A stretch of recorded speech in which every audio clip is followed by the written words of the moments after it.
It's 8 p.m. Eastern Standard Time. It's Friday night, and you know what that means. It's time for SciFridays. As always, I'm your host, the Captain, along with the Vincent, right? Yeah, bringing you the best in sci-fi from years gone by. Yeah. So, I hope you guys had fun last week, right? Yeah. Because me and Vince did, right? Yeah. Who's the buddies? Boom. See? Got my microphone. He's got his microphone. He's all ready. So, as always, SciFridays is brought to you by RU Game, the best comic book, collectible, video game, magic, toy, and more store located at 124 North Sunset Drive, Pickle, Ohio. A 4, a 5, a 3, a 5, 6. And as always, you can find RU Game on Facebook. You can find the Captain on Facebook, Twitter, Instagram, and Blue Sky. You can find us on the Monster Channel for Saturday morning serials over there, so you can check that out. But you can also just go over and watch really good stuff on there. But we've been having a lot of fun putting stuff together for you guys each and every week, right? Yes. And I like finding new stuff for you. And I like bringing some old stuff and whatnot. But we have fun. And the fact that I found you guys Nowhere Man, and you guys are really enjoying it, I'm going to keep it going. Because, you know, it's good. It's Bruce Greenwood. I mean, you got to have fun, man. And I dig it. And I'm glad you guys are digging it too. But, you know, it's so funny. Because it's somebody goes, Bruce Greenwood, what was he in? I'm like, dude. You watching anything that Mike Flanagan's doing? You watching, go watch House of Usher on Netflix. He's good in that too. But, yes, right? Get a round of applause. And the Tina likes him on The Resident. A tape cassette. Yeah, it's a tape cassette. The Tina likes him on The Resident. I like him as Captain, then Admiral Pike. And but I dig the new Star Trek. So, you know, new Star Trek. You realize it's been almost a decade since the last Star Trek movie came out? It's sad. But we get Strange New Worlds with Anson Mount as Captain Pike, who's another great addition to the Star Trek franchise. But, you know, we're going to go ahead and start it off. This is Nowhere Man, episode 8. And this is Alpha Strike. Enjoy. Yes. 5. My name is Thomas Vale, or at least it was. I'm a photographer. I had it all. A wife, Allison. Friends, a career. And in one moment, it was all taken away. All because of a single photograph. I have it. They want it. And they will do anything to get the negative. I'm keeping this diary as proof that these events are real. I know they are. They have to be. It's a thin thread that connects me to the life I once had. Between odd jobs, I spent some time researching what little information I do have, and I've come across a number of references to a Dr. Walter G. Bellamy, the first face that I can associate with this nightmare. The heart of Dr. Bellamy's research is something called the Alpha Spike. From the little I could find, it appears that he began his work at a private school in New England. Using the alias Jack Griffin, I've secured employment at Sperling Academy, the birth site of Dr. Bellamy's study.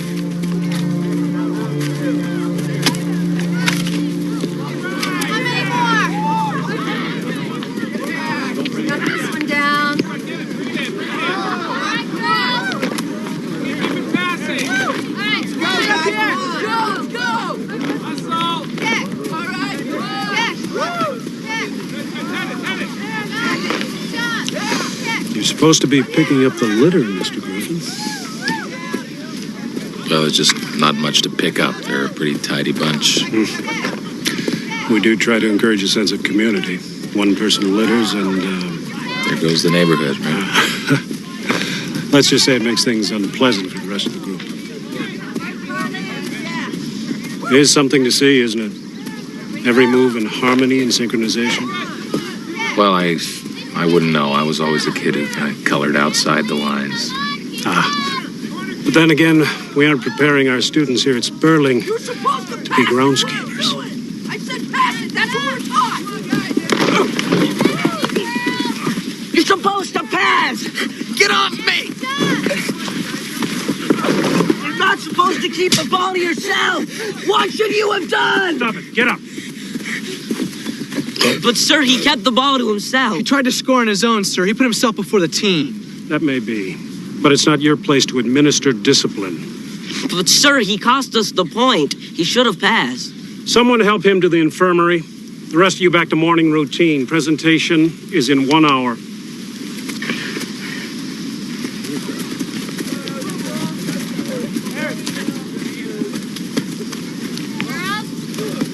Harmony.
Excellent job.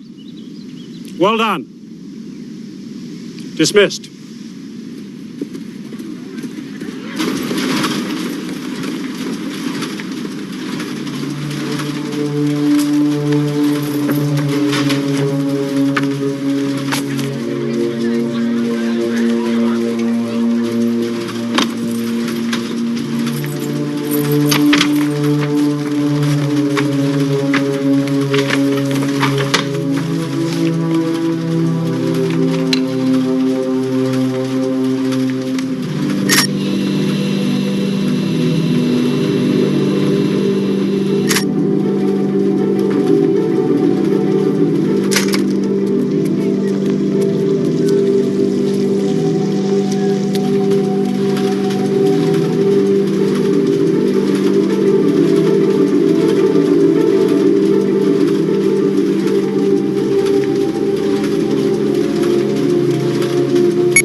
Something you wish you never had to see. Do you know the kid? No, I've seen him around. I've never talked to him. Nothing particularly noticeable about him? No, around here, noticeable kind of runs against the rules.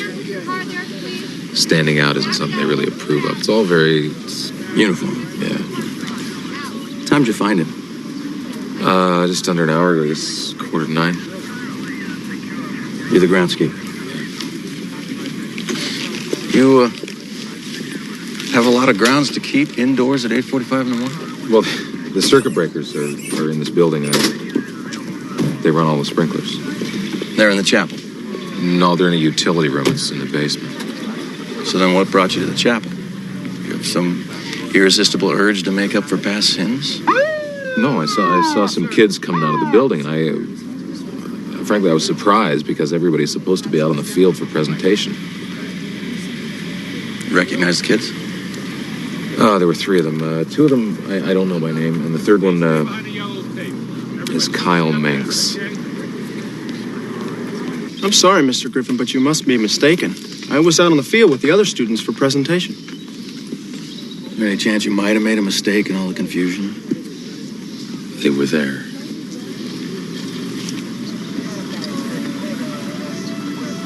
Excuse us a minute, will you? What about you guys? It's morning, sir. We always have presentation in the mornings. 50 demerits if you miss. We were there, sir. Any of you kids see these 3 out on the field this morning? Yes, sir. Kyle stands next to me in formation, sir. Yes, sir. They were out there this morning, sir. Yes, sir. They were out there with us. He was on the field, sir. Yeah, I saw him too. All right, thanks. You can go. You two can take off. Kyle, you have any thoughts as to why Mr. Griffin would lie about seeing the 3 of you in that building just before he found the body? I think he's probably just mistaken, sir. There are a lot of students around here. Rigorous dress code, hair length code. People make mistakes. Yes, they do. Did you know the Gannon boy? Danny? Yes, sir, a little. Any thoughts why he might have done this? Danny wasn't very happy here at Sperling, sir. He never really fit in with the group. Maybe he couldn't take the pressure. Okay, thanks. That's all. Thank you, sir.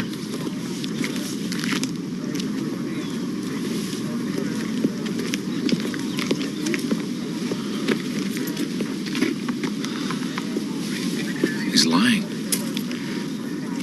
You just stay put for a while until we close things up, huh? We'll be in touch. Excuse me, Sheriff. Excuse me. Can I ask you a question?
What time is it? 7 o'clock. Assembly calls in 30 minutes. You are aware, Mr. Griffin, that school policy requires everyone to be in their assigned quarters after curfew. Faculty and staff included.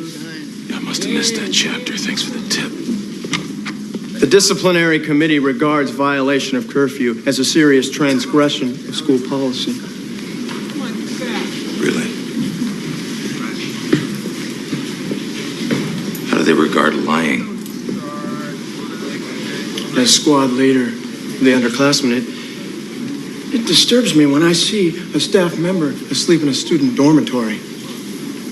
It's my responsibility to report anything that might look questionable. Hey, let me just tell you something. The slick act of yours only goes so far. The truth has a way of coming out. The truth? Mm-hmm. Apparently you haven't grasped how things work at Sperling, sir. The truth is what the community can accept. Your word against mine. Their best and brightest, or a groundskeeper. Unity, commitment, strength. Well, can't be late for assembly.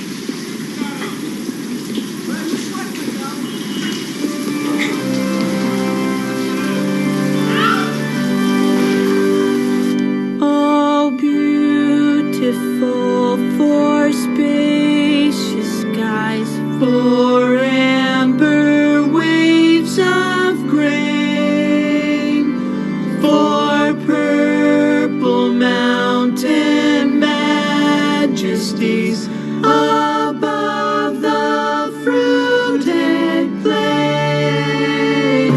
America, America, God shed His grace on thee, and crown thy good with brotherhood from sea to shining sea, and crown thy good with brotherhood from sea to shining sea.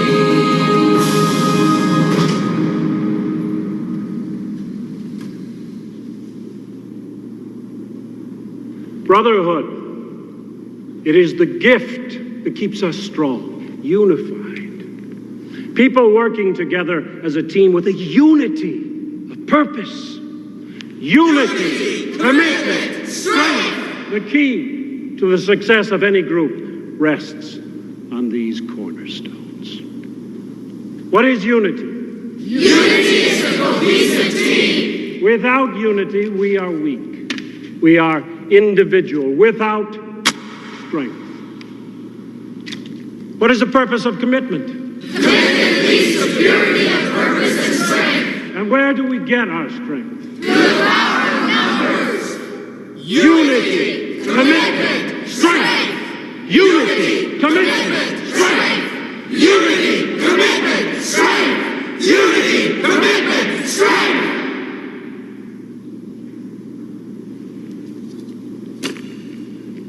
Remember, you are the best. You are the brightest. And with fervent dedication to the principles taught to you here at Sperling, the future will be yours.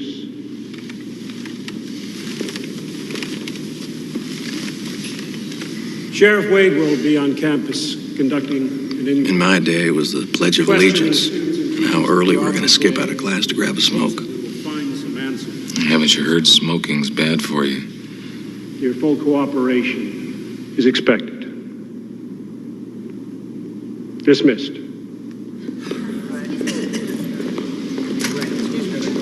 Jackson, wait for me. All right. We're supposed to be now. Yeah, I'm almost done. How's it going? Good. All right. Sweet kid. The best and the brightest. Oh, yeah. He can make things pretty sticky for you, however.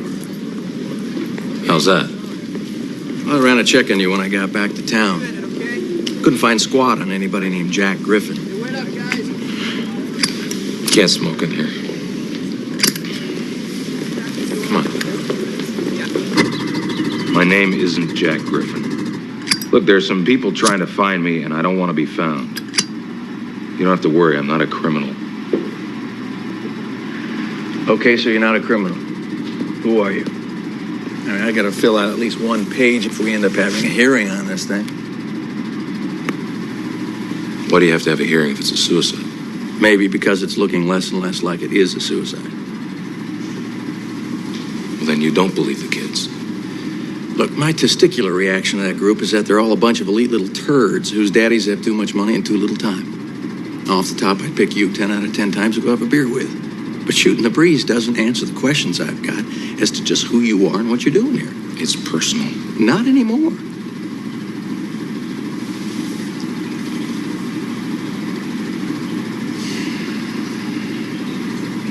My name is Thomas Vale. Okay. I run Thomas Vale. Is this going to be another dead end? That's my name. Whatever you find, or don't find, I'm telling you the truth. Okay. Where does that leave the kids? The kids, they won't betray the unity of purpose, commitment to unity of strength.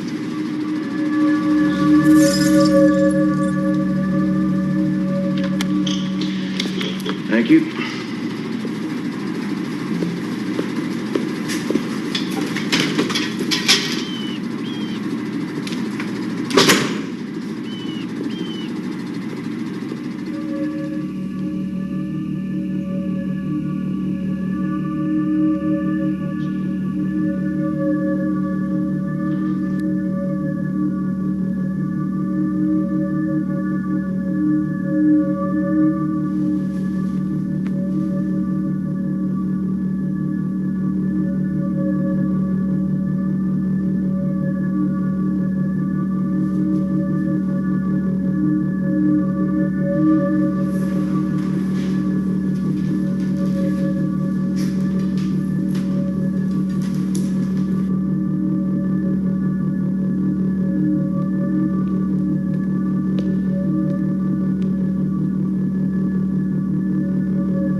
Given a properly selected group of adolescents, there should be no problem in diminishing individual drive and channeling it into a desire to cooperate and work within the group. During the early phases of testing, we discovered that SI wasn't always 100% effective. Some individuals are more susceptible than others. I believe that an entrance examination can be constructed to weed out the psychologically and emotionally resistant. Those most susceptible to SI induction will demonstrate a marked peak in the alpha section of this examination.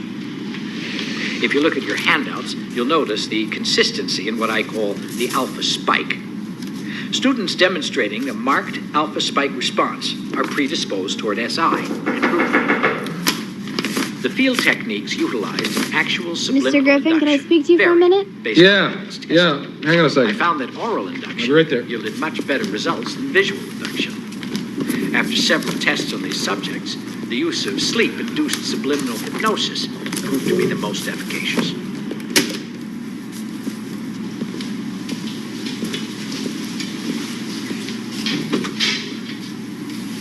didn't know who else to talk to. It's about Kyle. Vicky, can't this wait till tomorrow? I think Kyle might have killed Danny Gannon. Come in. Come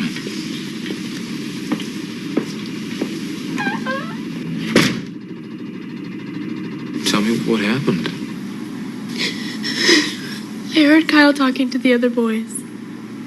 The ones that you said he was with. He told them that they all knew what happened at the chapel. And that if either of them said anything to anyone, they'd end up like Danny.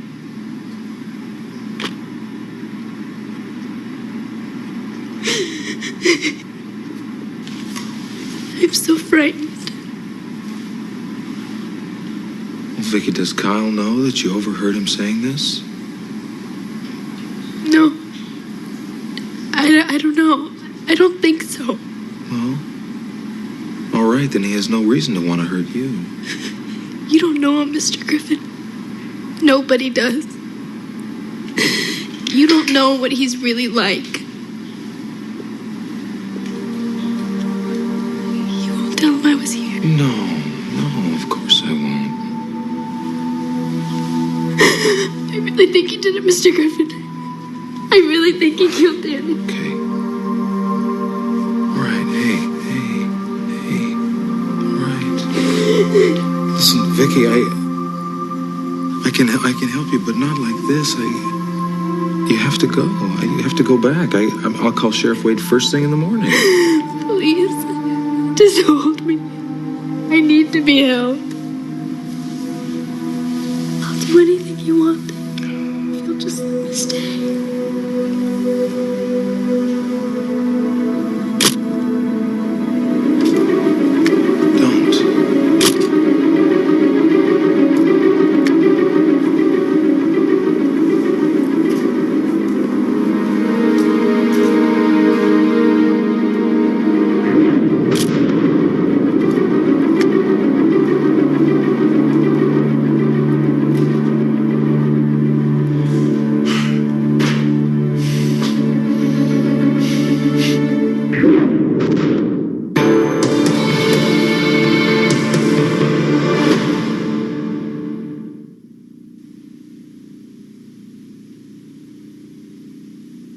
Is your report still on the war?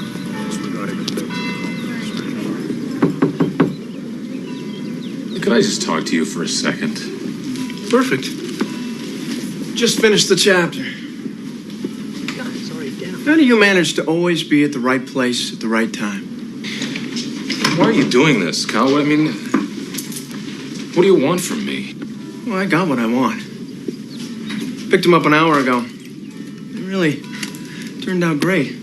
You're one photogenic dude, you know that? Come on. Look, you know the photos are worthless. You know nothing happened. I don't need pictures of her and you in flagrante delicto. Her testimony will be graphic enough. How you filled her with champagne, took her to your room, raped her. By the way, you know she's only 17? Please. Look, I got enough problems. Just tell me the way you want to play this. If you want me to leave Sperling, I'll leave. Not a chance. I want you to stay here and be my dog. When I say fetch, you'll fetch. When I say sit, you'll sit. When I say go into town and bring me back some single malt scotch, you'll not only do it, you'll pay for it. And of your own pathetic salary.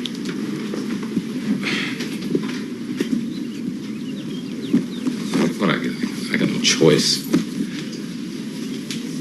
But if I say no, I end up like Danny Gannon, right? A smart dog. I like that. Danny learned a little secret about this place, and he couldn't handle it. Some people just can't let things lie. Have to report any irregularity to an authority. Makes them feel safe. Is that why you killed him? Danny disobeyed a direct order. I told him to back off, but he wouldn't.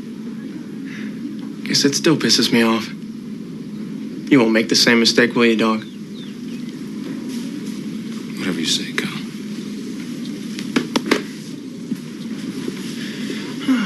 That's all. Oh, hey, actually, there is one thing you can get on right away.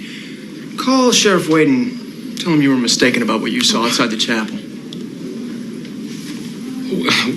What am I supposed to tell him when he asks me why I changed my mind? It's your problem, dog.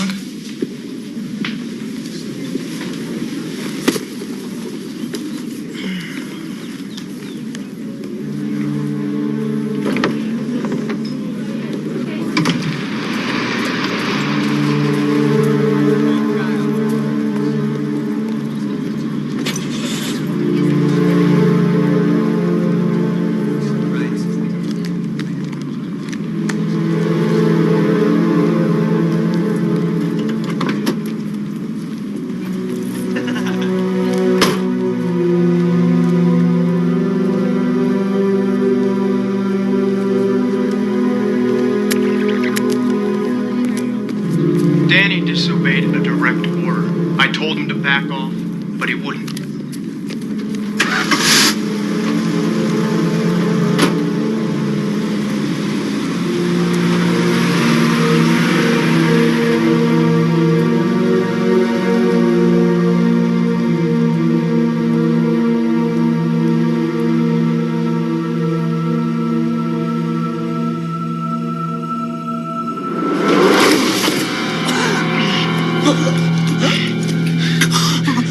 What do you want? Answers. What is this place? This place? Sperling. Who runs it? Who supports what you're doing here? The parents of the children, of course, tuition. Who supported Walter Bellamy's research into the alpha spike? Who's behind the subliminal induction program? Where did you get that idea? Cut the crap, Gordon. I know you're brainwashing these kids. You're programming them. You're trying to create perfect little soldiers to fit whatever the hell your cause might be. Who are they? Who do you work for? I don't know what you're talking about. Maybe the loving parents of those children will, when I tell them their kids are about to be turned into the future zombies of America. But who do you think's going to listen to a disgruntled employee, a drifter, ranting on and on about brainwashing, huh? Exactly no one would be my guess. It's more than just brainwashing, Gordon. You can add murder to the list. That's right. I know enough to open an investigation that's going to bring this school crashing down on your head. What do you want to know? Everything.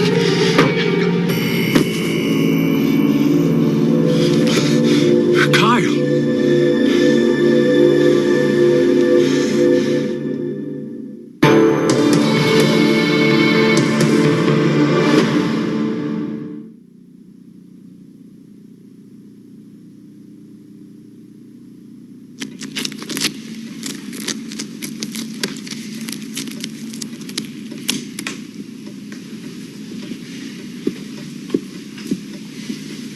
How did you know Griffin was here?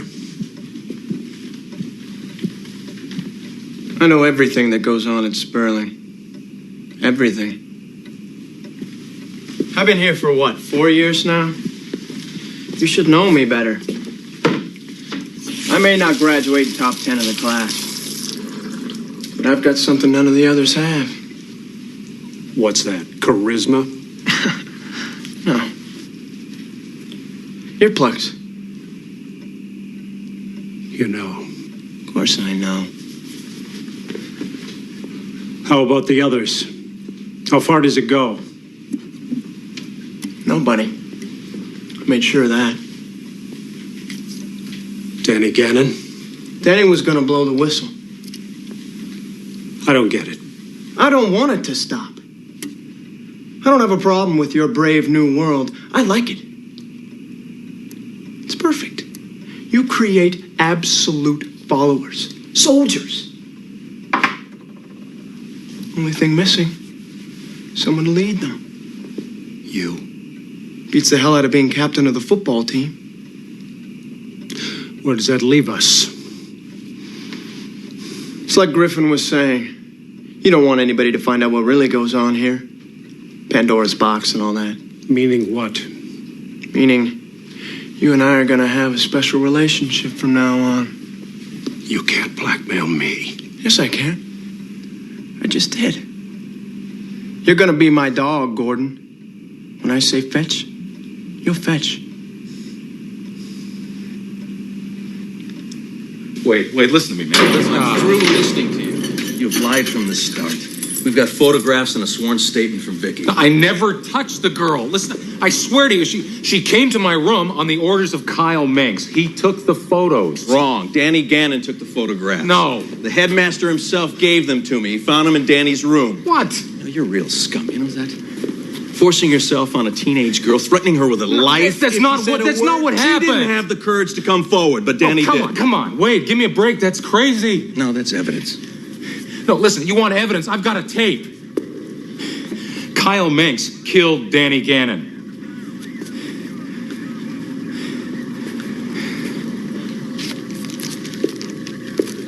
You have a tape. All right. Let's hear it.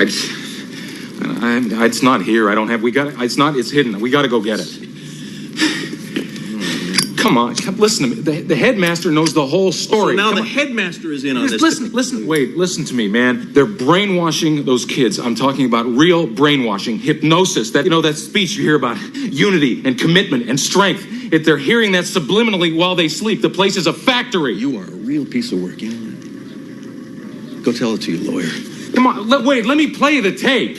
Listen, man, come on. I'm not a killer. I think you know that. Just give me the benefit of the doubt. I did. And now I'm doing my job. The rest is up to the courts.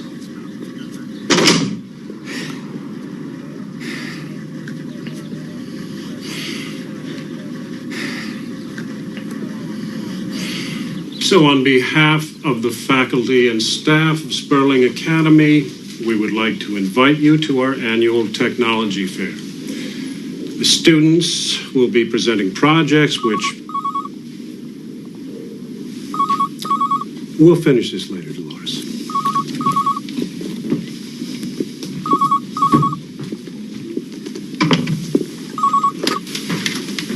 Yes. Yes, sir. He's our groundskeeper, and I don't mind saying he was about to become a bit of a nuisance, but not to worry, I took care of the problem. Tom Vale? No, I never heard of him. But he said his name was Jack Griffin. I didn't know that. No, it's too late for that, sir. He's in the legal system now. No, sir. No, sir. Yes, sir.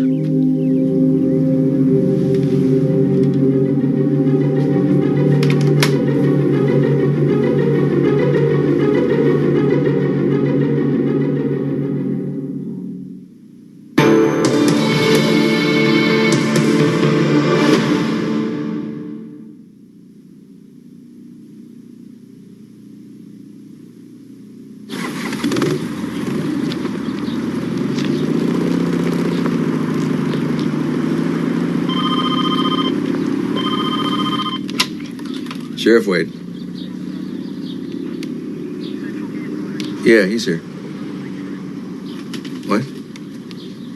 You sure we're talking about the same guy? Yeah, no, it's just... No, it's nothing. No, he's not going anywhere, believe me.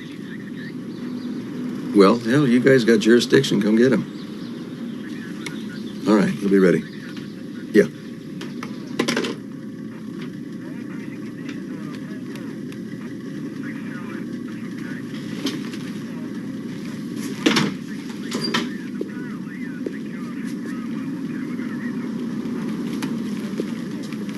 You're a real popular guy. Seems the FBI has several outstanding warrants on you. Trust me, there's no warrants out for me. Of course not. Think about it. When you ran Thomas Vale, you got nothing, right? And now they call and now there are warrants. They told you my name tonight. I mean, you didn't tell them. How the hell they even know I was here? I don't know. They probably tracked you through the school. No. It's because the guys you talk to are not the feds. Really? And who the hell are they? It's a long story. 8 months ago, I was in a restaurant having dinner with my wife, Allison.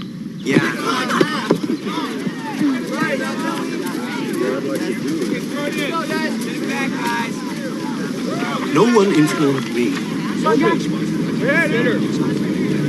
Kyle, what's going on? Who are these men?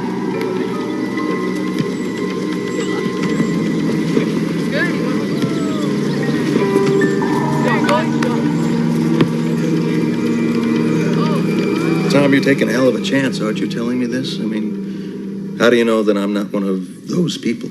I don't.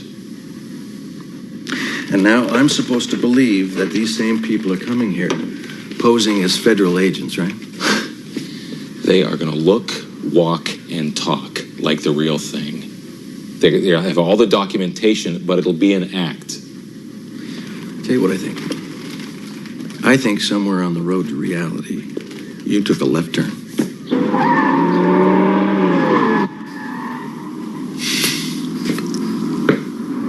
Get your shirt.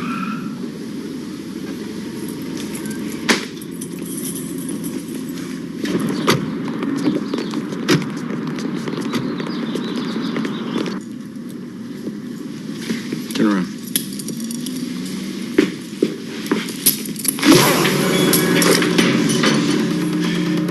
Where's your car?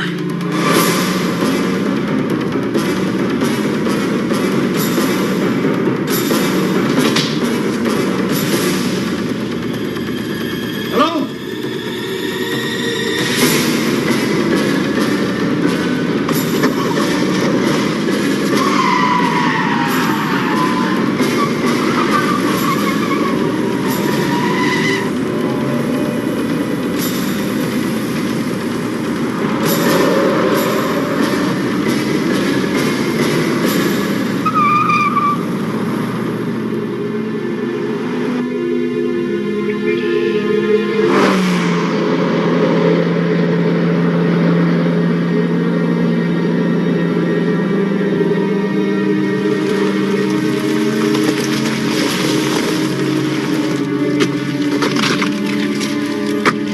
Get out. Get up.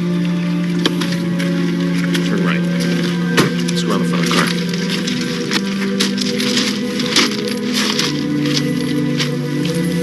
What are you gonna do, Tom? Put a bullet in my head and dump my body in the weeds? We're going to get my tape, and you're going to listen to it.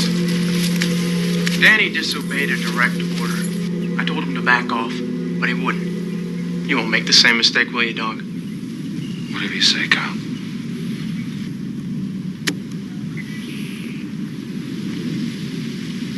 My God.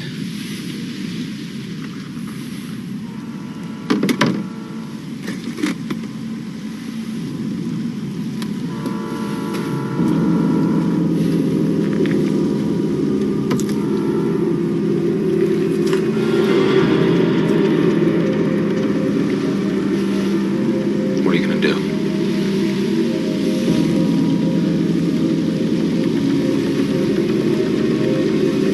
I'm gonna get in my car, and you're gonna disappear.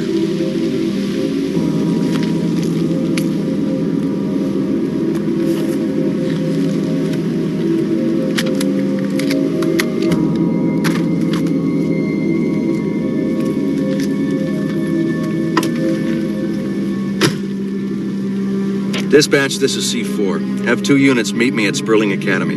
I want a warrant for the arrest of Kyle Menks, M-E-N-C-K-S. Roger, C4. Also, detain Headmaster Gordon for questioning. Copy. 10-4.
Are you afraid of the dark?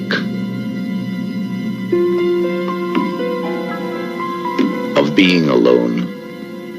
Or are you willing to explore the unknown, holding back your fear, allowing your natural curiosity to guide you, despite warnings? Disappearances.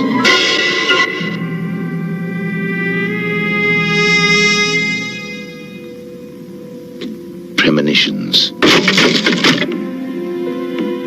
And the horrible feeling you have always been watched. Someone there?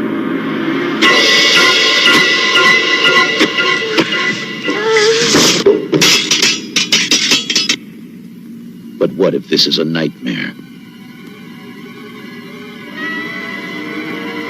And you are its prisoner. Silent scream. When the terror is so sudden, there's no time to scream.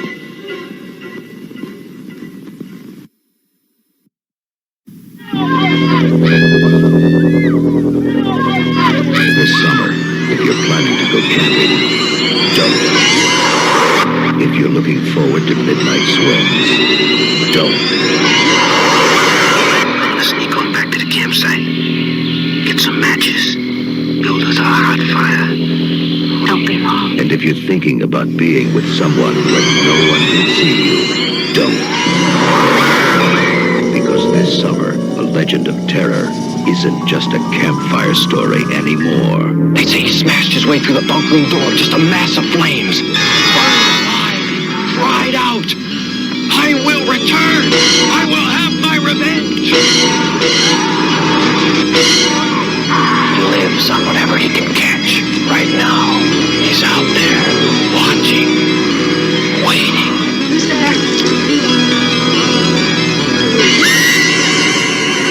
What happened one summer 5 years ago is about to happen again, and again, and again.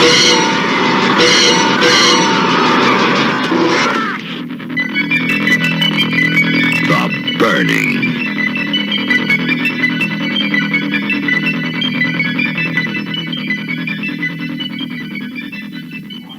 Okay, if we're back, you know what? Alpha Strike. That sounds like a bad video game for like the Xbox. You're like, what are you playing? I'm playing some Alpha Strike. But you know what? Everything sounds like they literally have a video game called The Outfit. And I get it means outfit, a group of people, but you know, it's like the outfit. I'm wearing an outfit. I got a question. As a guy, this is just the clothes I wear. I've never worn an outfit. I don't know what designates an outfit. Maybe I gotta ask the Tina that. Maybe that's some documentation I gotta work, or some questions I gotta ask her. But whatever. So we're gonna keep it trucking right along, right? Mm-hmm. You know, as you guys like to say, Vince is the best straight man since Bud Abbott. And, yeah, okay. He's a good kid, right? He's the bestest buddy. I have the 4 bestest buddies, though. I have 4 great kids, right? Right. Do you listen to Clutch? We listen to Clutch. Are we going to go see Clutch this year? Yeah. June. Yeah. In June, yeah. He's already ready for it. He's like, we're going to go see Clutch. And I'm like, yeah, we are. So,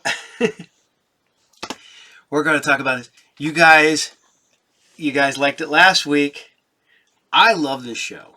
I think it was ahead of its time. People were not ready for it. I love the live action Tick. The one with Patrick Warburton. I've only watched a couple episodes of the new ones. I really got to sit down and watch the new one that's on Prime. But, oh my God. The fact that we have Batman Well instead of Deflator Mouse. Instead, we have Captain Victory instead of American Made. We have slight variations of what the characters are. I like when they talk about Apocalypse Cow, because that's Man-Eating Cow from the cartoons, or from the comic books even. But I love the Tick. Patrick Warburton's just stupid good as the Tick. Some of you guys may know him as Joe Swanson on Family Guy, right? Right. You may know him as Putty from Seinfeld. What about? But I will always know him as... What about Peter Griffin from Family Guy? No, we're not talking about Peter Griffin. That's Ted from the show Ted. But Patrick Warburton is the Tick. He is so good. Oh my God, so good in that show. And I can't praise this show enough. Some people hated it. Some people absolutely despised it.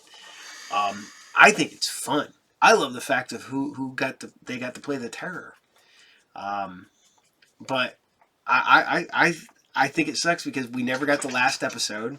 It only came out. We only got the last episode when it came out on DVD. It goes right up there with the middleman of TV shows I love that were not given enough credit. I wish I could show the middleman, but I can't do that. I've already checked. Maybe down the road, hopefully, maybe someday, because I wasn't allowed to show Transformers when I first started doing Saturday morning serials, but here we are.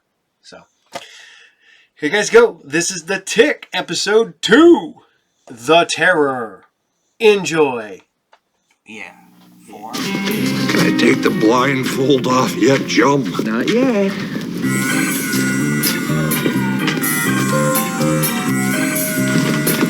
Surprise! Dick! Oh, I'm sorry, comrades. I thought we were being ambushed. Hassy 1-year nursery. Hassy 1-year nursery. It's happy anniversary. Oh, you shouldn't have. Yes, you really shouldn't have. So what are we celebrating? The day we met, don't you remember? Not really. No. Sure you do. I ended up in the hospital. You made me go out and fight Apocalypse Cow. Oh, yeah, that 50-foot-tall fire-spewing bovine. She was a sticky wicket. Apocalypse Cow. Apocalypse Cow. Apocalypse Wow. Arthur is broken. Give me 200 cc's of tender loving care. Stat. Okay, what do we got? Shock, contusions, possible neck injury, second-degree teeth singeing. Fire. Big cow. Apocalypse Cow, chum, the worst guy. Nurse set us up for full x-rays, head and chest. Yes, doctor. I was saying, do you think you could soup him up a bit? Excuse me? Maybe give him a metal arm with a laser in it or something. At first, I was sure it had all been a dream. That was comforting. But then, it had all happened. Get a hold of yourself. There's a mummy right behind you. It was real. Oh, good can come with this. Which meant that the Tick was real. And he was in my living room. Fancy. We need one of those. Good morning, Arthur. I am the wild blue yonder, the front line in a never-ending battle between good and not so good. Together with my stalwart sidekick Arthur and the magnanimous help of some other folks I know, we form the yin to villainy,'s malevolent yang. Destiny has chosen us. Wicked men, you face the Tick.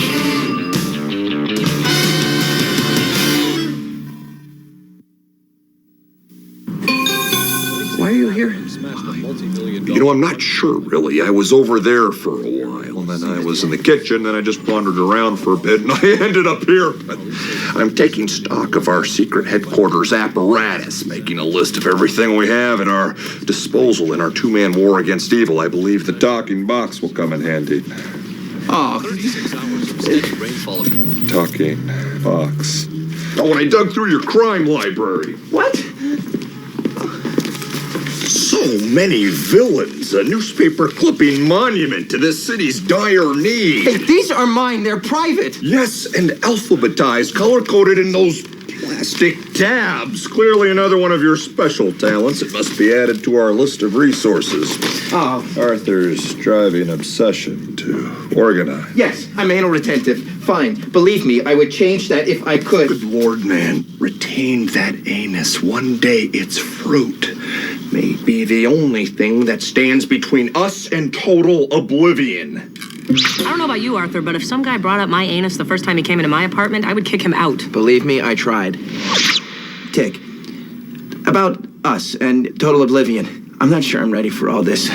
I didn't realize everything was going to move so fast. Well, neither did I. I've only been in the city for 24 hours. I've already got a secret headquarters and a sidekick who flies, no less. See, now this is what I'm talking about. Who said that I was your sidekick? Who said that this is our secret headquarters? Arthur, I know that our buddy picture is just beginning to bud, but I think it's time we grappled with the core of your being. What? I sense resistance. Well, can you blame me? It's all happening so fast. I quit my job. That may have been a mistake. Then, boom, I'm burned by a giant cow. I wind up in the hospital. You know, there was this guy that I worked with, Metcalf. He decided to quit his job and try the superhero thing. Good for him. Yeah, well, apparently it didn't work out so well. Apparently now he needs a machine to poop. That's unfortunate. Who are you? You're in my house. I don't even know you. You know me, Arthur. You always have. I'm the you want to be. The only thing stopping you from being me is you. Well, that doesn't make any sense. Come now, chum. Let's deal with the problem at hand. You want to be a superhero, but you're afraid. It's really... Believe me, I understand. I've heard of fear, and I've seen its effects. It's no good. Arthur, don't let fear's bad apple spoil the barrel of your virtue. Virtue? Yes, virtue, man. You're fat with it. When it comes to love for your fellow man, you're a fatty. And if you don't let some of that love out soon, you're gonna puff up and explode. You know what? We could talk about this later. I'm gonna go out, get a bite to eat, clear my head. Check. Right behind you. And that is when Arthur decided unequivocally that we were a team, and we've been like this ever since. Thick as thieves. Well, without all the stealing and marauding and so forth. Hang on, Tick. I hadn't decided anything. Oh, well, that was the day when the four of us all became one big happy family. Happy? Yes, well, actually, I seem to recall Janet hating you, Tick. Nature disturbance. Janet. Flaming boat. Janet. What? I've asked you 5 times. You haven't given me an answer. Okay, can you see that I'm busy? Yes, and I respect that. I just need to know. Can you drive me to the mechanic? I need to pick up the Manuel mobile. I told you I would drive you when I am done. Okay, good. So we're agreed. Who else was present at the scene of the disaster? Oh, did I tell you I had this tick guy checked out? No. Yeah, I tapped every source I had. FBI, CIA, Interpol, the Vatican Black Book. No one knows anything about him. Not one trace. Apparently he doesn't exist. Not existing. Yes, that's suspicious. What weapons were used to combat the assailant? He threw a dump truck at Apocalypse Cow. A dump truck. Yeah, dump trucks are heavy. What time do you think we might head over there? Because I think they close at 5. And everything was going fine. I had everything covered till this big blue idiot blows in from nowhere and turns everything upside down. Any time before 5 is good for me. Step 1, we need an arch enemy, the most powerful, deadly, and brilliant criminal mastermind we can find. Someone who will burn his fetid midnight oil, hatching up 1,000 plots to annihilate us. Someone within easy commuting distance would be a plus. Yes, I'll have the number 3, please. No, to go, please. Captain Liberty, Pat Manuel. Hey, it's the new guy. Sure, you can sit here.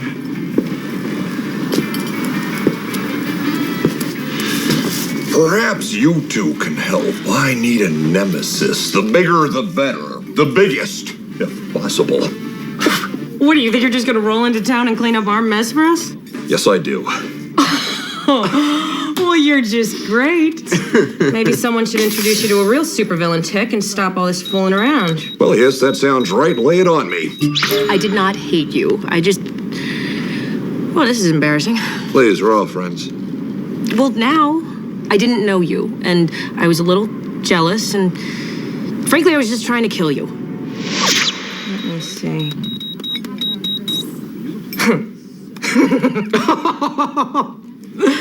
King Hurl. No, wait, he's in prison in Mexico City. Rats. Oh, well, here we go. Here we go. Electronimo. Ooh, Electronimo. Damn it, he opened a casino with his wife. They're all lightweights anyway. Now, Tick, I think someone of your caliber should go straight to the top. You just point the way, little lady.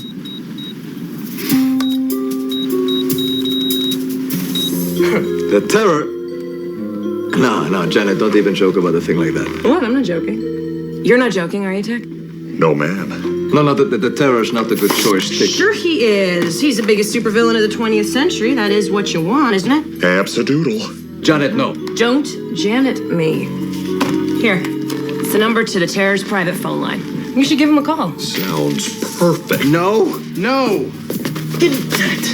Hey, whoa there, Grabby. We are not calling the Terror. He's the worst arch criminal in history. He's been obliterating superheroes for decades. Superheroes who knew what they were doing.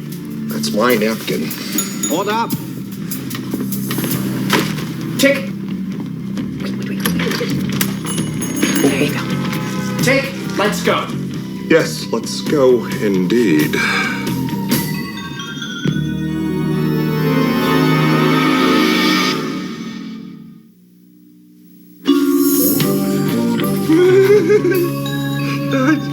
I just can't do it. The tiny bubbles. Tiny bubbles in the waves. Makes me feel happy. Makes me feel heterosexual. I can't believe you actually called the Terror. I can't believe I haven't been reimbursed for the purchase of this cake. Oh. You know, Batman's hard-earned savings don't grow on trees. Here, you happy? Happy that I must humiliate myself to be reimbursed for the purchase of a cake? That was a 10.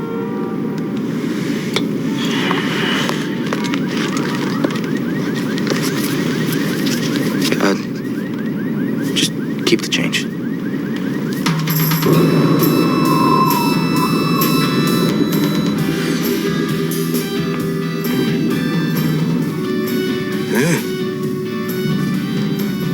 Are you my wife? No. What year is it? 2001. 2001? That's a lot.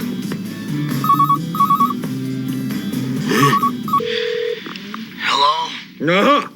There you are, hiding deep underground, plucking the strings of your dark web of fear like a spidery harpo. Hello?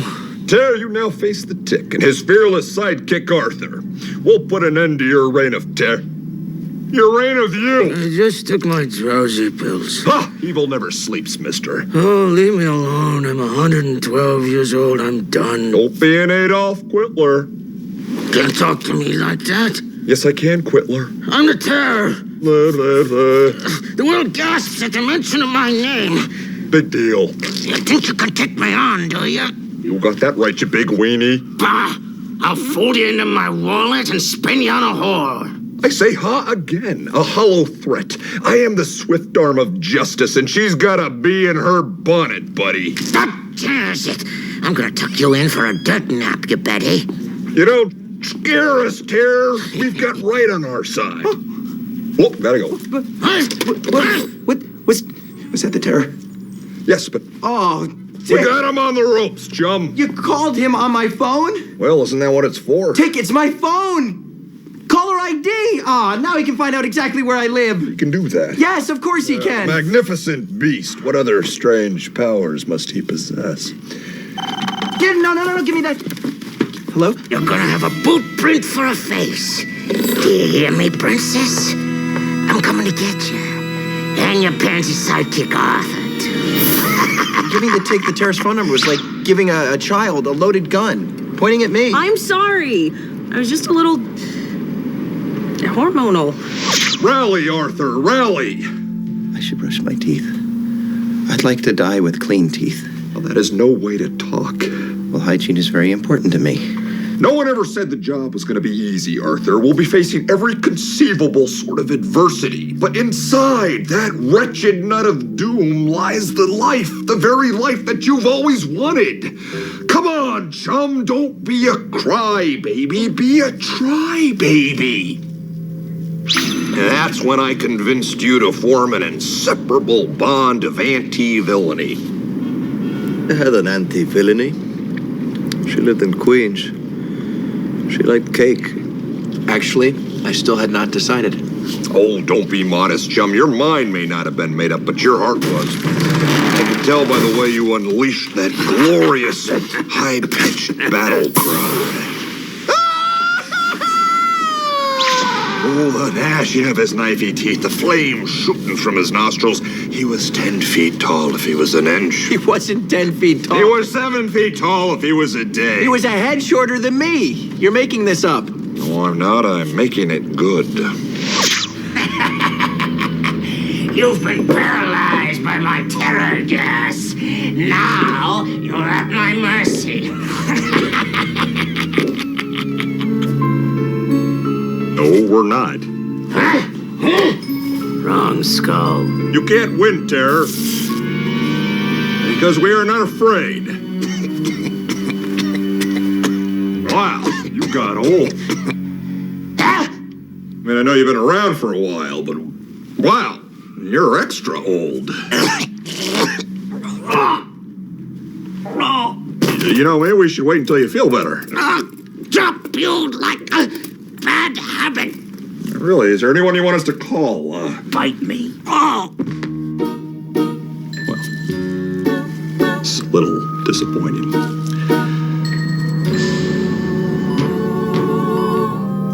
He stands triumphant, yet another fallen fiend behind him. You can tell just by looking at him that he's got some pretty heavy things on his mind. What are you talking about, and who are you saying it to? Was I talking? We are not triumphant. All we did was crank call an old man and give him a heart attack. Well, it wasn't plan A, but it did the trick. The terror is almost dead. Deserves to be dead. But instead of relishing your victory, you wish them off to the hospital. Hindsight is 20/20. Hindsight? You mean sight that comes out of your... You're crazy. Hey, don't knock crazy, Arthur, and don't you think that wrinkle party in there is down for the count. When you get in bed with evil incarnate, it always takes the covers. Wow. He is old. Arthur. Arthur! Wait!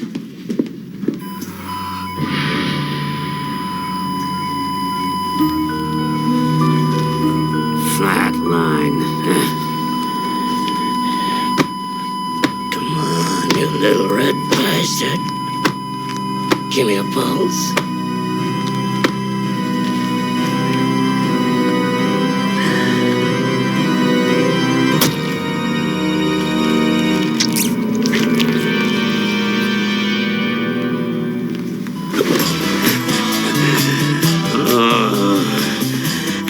Pretty good.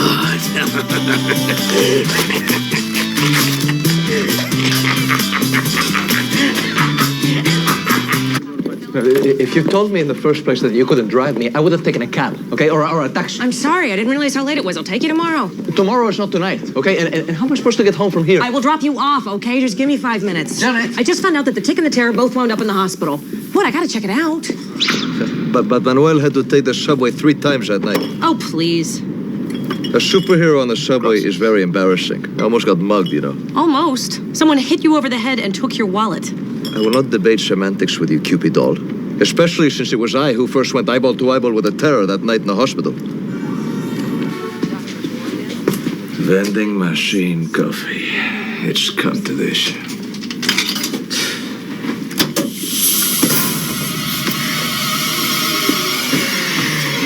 Got one. Now, somebody give me a rinse spreader and a bottle of hydrochloric acid. Me out of my misery, chum. When did you realize about us? I'll tell you. I needed some time to sort out my thoughts. Everything was happening so fast. I wandered into the superhero recovery ward, and there I saw my friend, Metcalf. Remember the guy who needed a machine to poop? I'm gonna need a machine to poop that friggin' cake. That cake is made from the finest flour. Do not denigrate that cake. Anyway, I realized what had been stopping me all this time from committing to being a superhero. You were right, Tick. Deep down, I was still scared. I almost get killed a lot. You get used to it. Life is a quantity versus quality issue. Arthur, were you happy when you were normal? No. Do you want to help people? Yes. I don't see how you have a choice. You've been called, Arthur, no matter what the price, no matter what the cost. Look at me. I need a machine to poop. But that's not going to stop me. I'm going to get right back out there. Granted, this machine will be a bit of a burden, but you can't let fear's bad apple spoil the beat.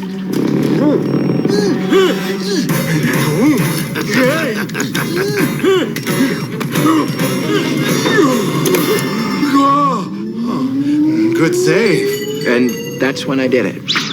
That's when, for the first time, all by myself, I stood up to evil. Hey, stop it! Mind your beeswax, pudgy!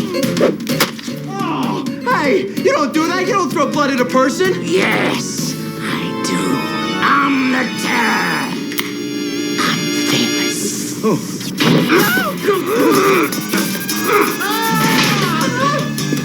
Well, that sounds promising.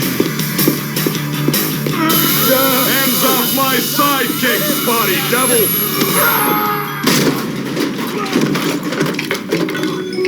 Well done, Arthur. Well done. You fought the terror both externally and internally. I did. You're right. Of course, you heard the call and you answered it. Feels pretty good, doesn't it? Yeah, I guess it does. Hello? I got the poison lobster. Well, this won't do it all. Hey, you're a nice guy. To Tick. I think you avoided the big question, Arthur. You know, they're right, chum. You can toast me till I'm burnt and crummy, but please, on this first anniversary of our duodom, answer the query.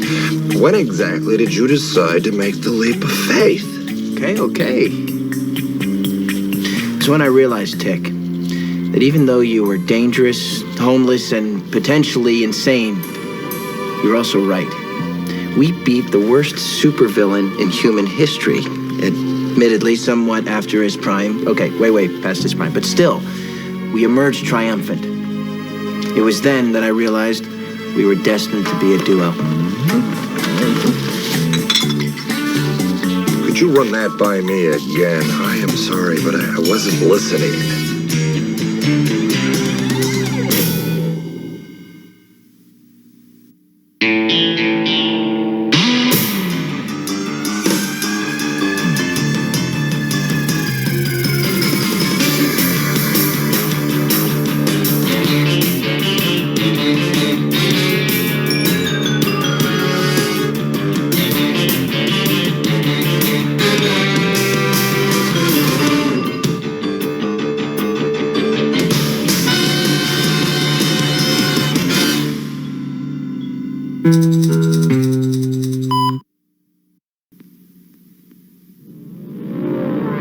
Columbia Pictures presents Chuck Norris. Hot damn riders! You call the police? Not me, boss.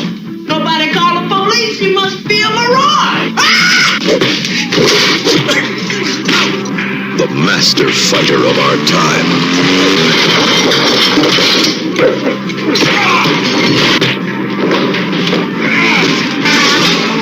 But not even he could imagine the power of the indestructible man he is about to face. A creation of science whose only thought is to survive. Thank you, senor.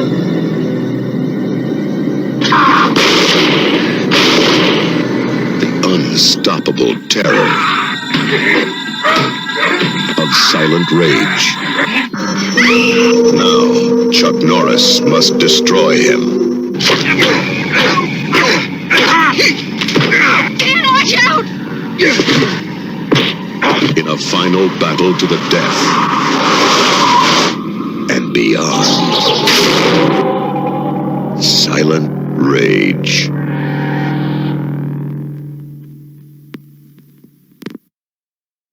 Great American success story. Why don't you get rid of the bar? Sell it, lose it, dump it. Just get rid of it. All your dump needs is a few go-go girls, and you got it made. Got it, I got it. Give it to the bar. Wet t-shirts. Wet t-shirts. You're gonna sell wet t-shirts. No. Girls in wet t-shirts. You're gonna sell girls in wet t-shirts. No, I'm gonna have a contest, a wet t-shirt contest. We wet girls down, we have a contest. So, what do you think?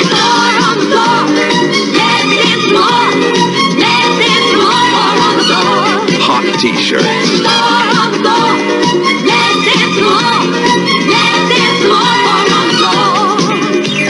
Come on and move your feet. You can't ignore the beat. Dancing, dancing, dancing that way. The girls, they gotta be luscious girls. I mean girls. Water on my body and I'm burning with fire. This disco baby simmering. Hot t-shirts. Water on my body and I'm filled with desire. This disco baby soaked to the skin. My body is wet. My body's soaking wet. My body's dripping wet. Wet. I love the way I'm feeling when I dance. Watching how they all watch me. Hot t-shirts. Just want to party, I don't care about romance. Dancing music's all I need. My body is wet. My body is soaking wet. My body's dripping wet. Hot t-shirts. It'll knock your socks off. Go. Okay. All right, we are back, and yeah, I just love the Tick. It's so so good, and like I said, Patrick Warburton does a phenomenal job as the Tick. Don't get me wrong, the newer guy does it, but he doesn't have the build because Patrick Warburton was a big dude at that time. I don't know how big he is now because I really haven't paid attention and followed his career after, Tina used to watch Rules of Engagement. I didn't really, but he was still kind of a big dude back then. But dude, I love it. So, I like the Tick. I don't care. So, but we're keeping it comic book related because we're scooting on over to some Swamp Thing. Swamp Thing. Oh, God, so good. So good. And it was so fun. I've always loved Swamp Thing since I was a little kid. I love the comic books. I love the Wes Craven movie. I even love Return of Swamp Thing. And when I got to talk to Jim Wynorski about that, we had a blast because he told me all the silly stories about it and everything else like that. And also, before you get too far, I am a Heather Thomas fan. Heather Locklear couldn't hold a candle to one Heather Thomas. Just throwing it out there. I know that's going to irritate some people that are like, no! Heather Locklear was the best! And I'm like, nah, I'm a Heather Thomas. I'm a Fall Guy fan. I like Heather Thomas more than I liked Heather Locklear. Because you just run with that. So, here you guys go. This is Swamp Thing, episode 21. And this is Tremors of the Heart. Enjoy. Yeah. 3. Congratulations, Doctor. I must admit I was at first dubious about your claims to produce man-made earthquakes, but as we have witnessed, you were as good as your word. Better, General. However, coming from you, that is high praise indeed. Don't get too carried away with yourself, Doctor. Arrogance can be very unflattering. It's not arrogance, General. It's brilliance. If it wasn't for me, you wouldn't have your new secret weapon to add to your little war chest. A lovely item, untraceable, all hit and run with absolutely no witnesses. What the devil was that? I don't understand, Doctor. The magma pulse modulator should have shut down by now, but it hasn't. It's in a low-grade retrofire. Doctor, is there a problem? Yes, General, there is. I have in my employ a first-class twit with a second-class education who can't seem to walk in a straight line without falling over the furniture. So if you'll excuse me, I need to remedy the situation. Get out of my way. Damn it. What is it? This is not a natural movement of the Earth. There is something forcing it to move.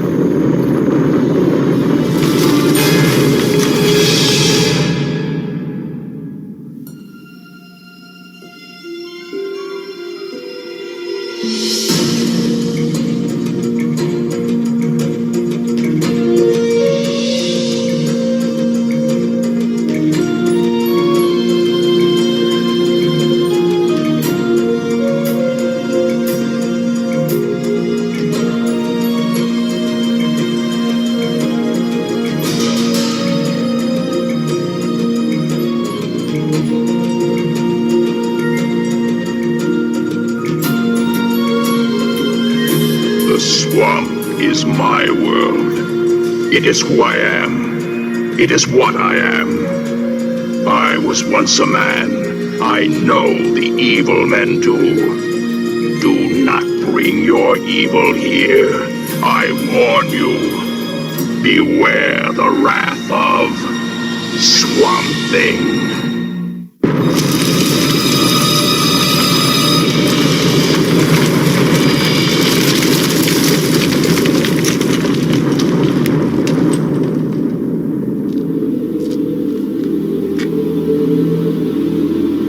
The air is sour down here. It smells volcanic.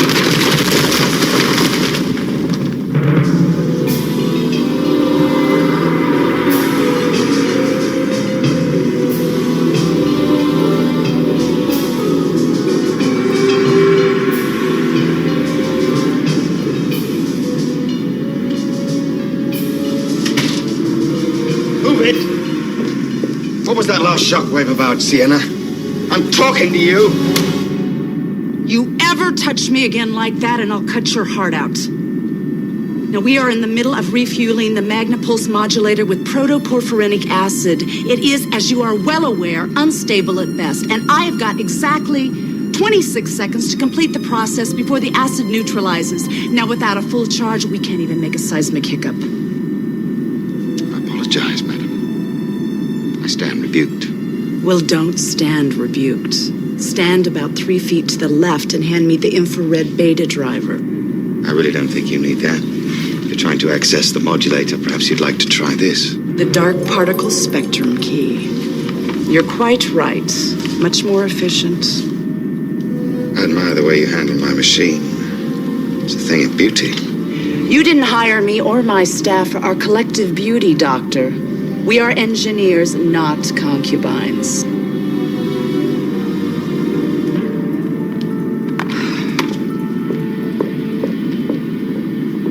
Let's go, Will. There's money to be spent and bargains to be had. Come on, we'll get down to Bowman. Get yourself a new truck. You know, they're not going to hold that thing all day. It's the special of the week. Well, you listen to me. Doc hasn't been too successful with bargains. Tressa, what are you talking about? I've gotten you a lot of good deals. Oh, right. You're great with deals. Like that previously owned washing machine you found for me. Did half a load before breaking down. I've had to take my wash to the laundromat ever since. Don't worry, Tressa. Doc knows trucks like I know dishwater.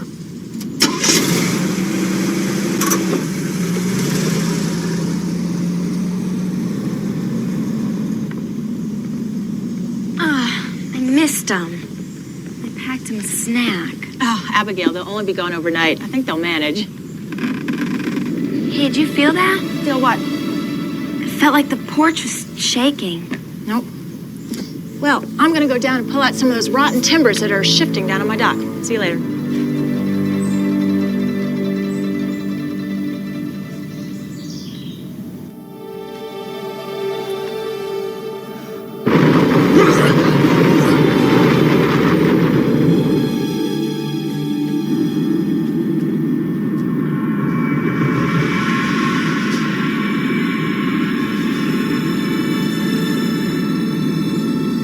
What kind of insanity have you constructed this time, Arcane?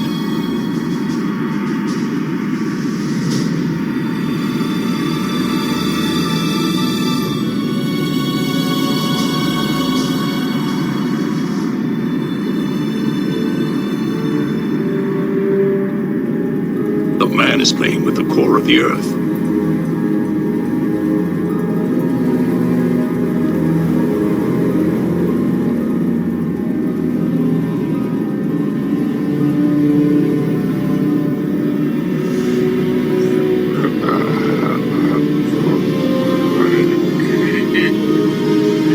This heavy. Of course. I've had no sunlight. I'm weakening.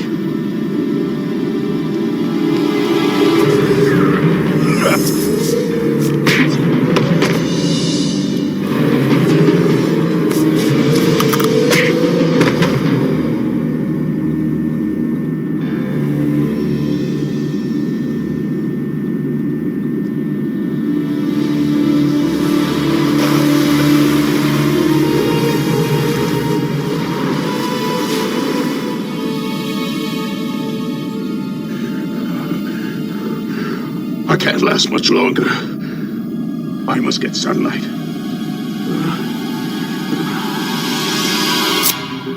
You know, Graham, Sienna's idea to have female engineers in the magma pulse modulating chamber is nothing short of brilliance. They're reacting very well to the underground. And they have such a gentle touch. Am I here to help build a machine to shake the earth or a damn hot plate to warm your muffins? How dare you come into here and speak to the doctor like that? Oh, do shut up, Graham. Do come in. Would you care for a bite? No, thank you. I would rather have full power transferred to the pulse modulator. Otherwise, there is no point in having it refueled with a protopherenic acid. We can't risk that. Full power with a full load of acid would burn the modulator out. Not if the adjustments are correct. Short bursts of power into the acid is what gives shockwaves. Shockwaves give earthquakes. Nice call, Sienna. Implement her instructions, Graham, now. See, I told you, it's too much power. There is nothing that comes from Arcane that cannot handle full power.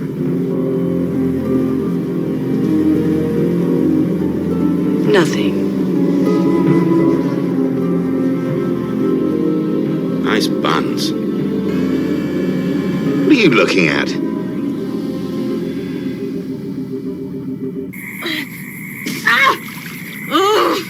Should have majored in demolition, not Dickens. Oh man, this is taking a lot longer than I thought. Oh, what's happening? Shockwaves.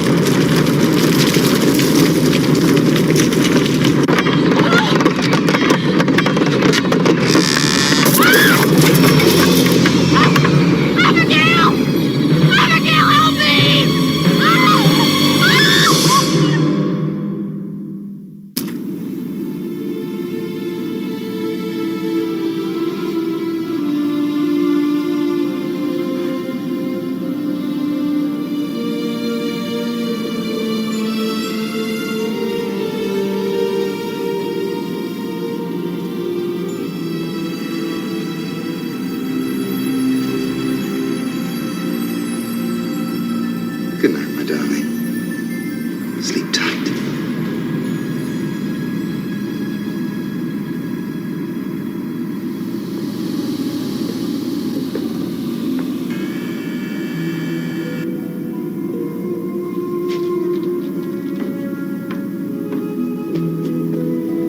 Thank you so much for coming. Ooh, oysters.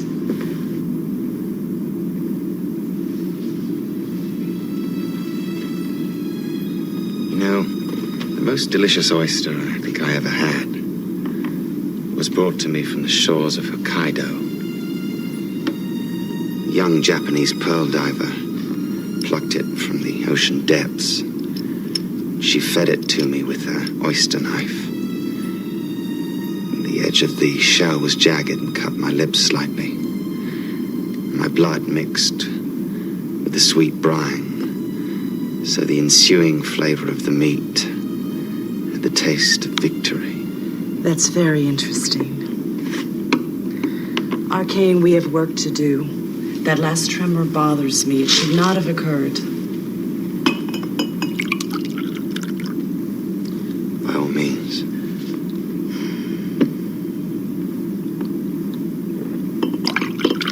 Salon Macile. Very rare vintage. I appropriated it from a French chateau. The owner had mysteriously died. It's the only bottle left in the world. Is there anything you have ever wanted that you have not appropriated? No. Then what is the challenge, Arcane? The Trousse de l'acier. To soften the steel.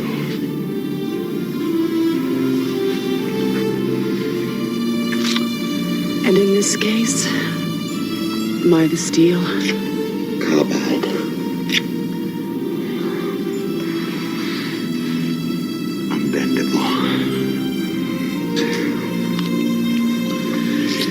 Détrempé de l'acier.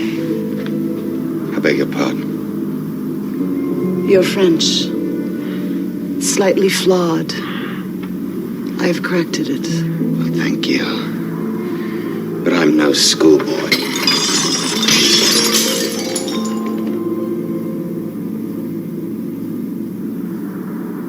And I don't need your French lessons.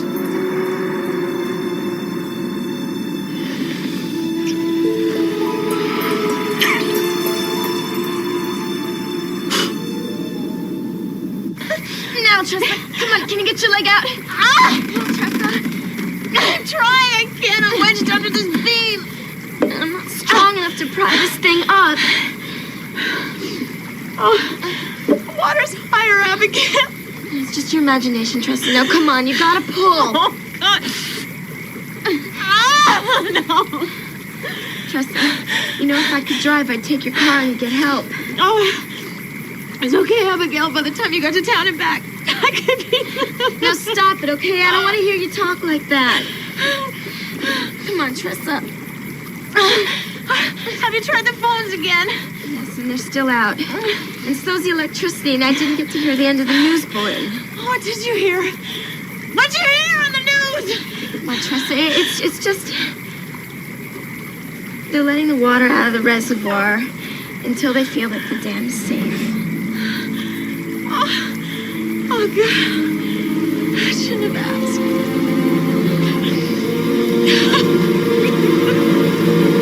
That's it. Of course. The shockwaves had a smell that I recognized. I know what it is now. Arcane is using protoporphyric acid to create the shockwaves. That's why he brought his device down here. Not to be near the center of the Earth, but to hide it.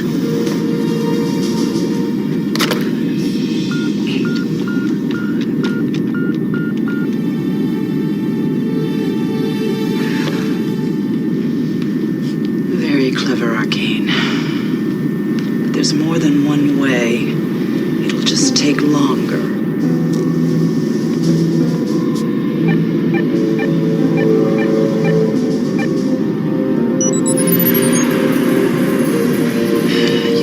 The explosion, Arcane. Your survivors will curse you for years. If there are any. What are you doing there? How dare you question me? Show me your ID. My orders are that no one is allowed into the MPM controls but Dr. Arcane. Well, of course. But I'm here on explicit orders from Dr. Arcane. You see, the doctor's DPS key. Now, why would I have it if the doctor hadn't given it to me? You may have a point there. But I'm still going to have to report this before I can allow you to continue. I'll make the report for you.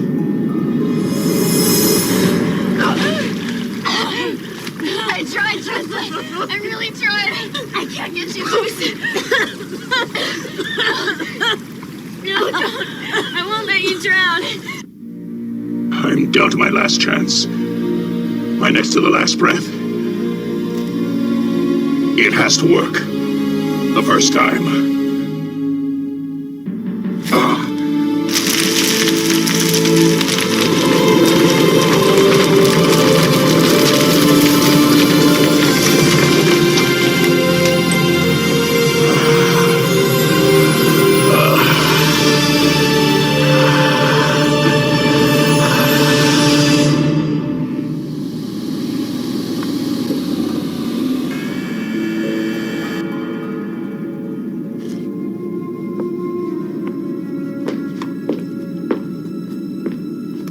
Arcane, darling.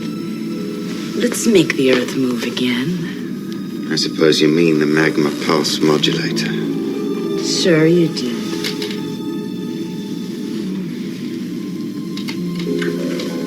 In fact, in 11 minutes, your whole complex will move. Dr. Woodrow paid me $1 million for your heart, my darling. Woodrow's a hack and a fraud. For him to even think of himself as a rival is an insult. Maybe, but his checks don't bounce. And he's paid me $2 million to destroy the Magna Pulse modulator. Well, that's outrageous. He's paying you more money for my machine than my heart. Oh, he wants you dead. But to destroy your reputation is worth much, much more. You're going to have to work very hard for your money, my darling. You see, when you came through my elevator doors, my metal detector told me about your little surprise.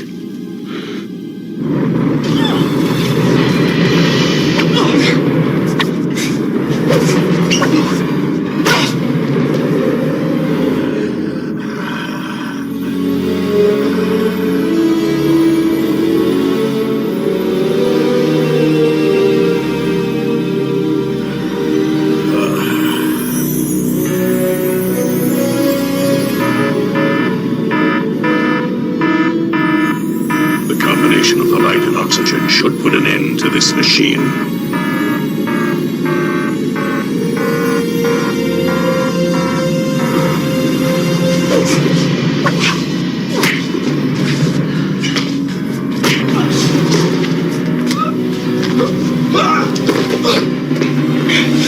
Oh, baby, you shuck a good oyster. The best oyster to shuck. How can that be? The MPM is losing acid. It won't blow if it loses anymore. I rigged it that way. It's impossible. The acid is disintegrating. No, wait.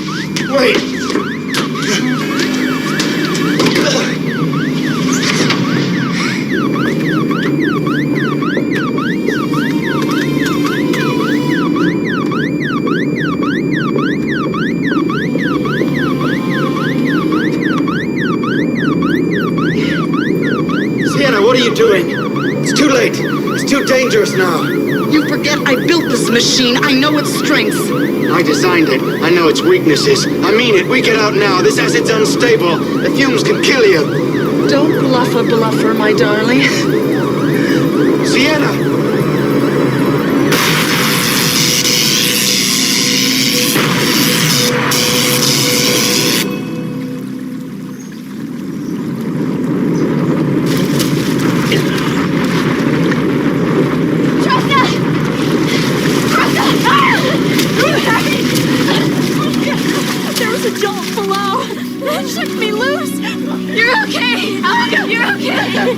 You're gonna be safe now, Tressa.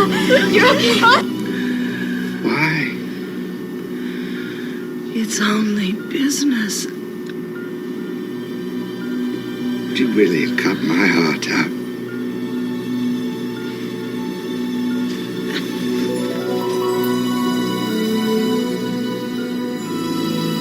Don't you ever knock.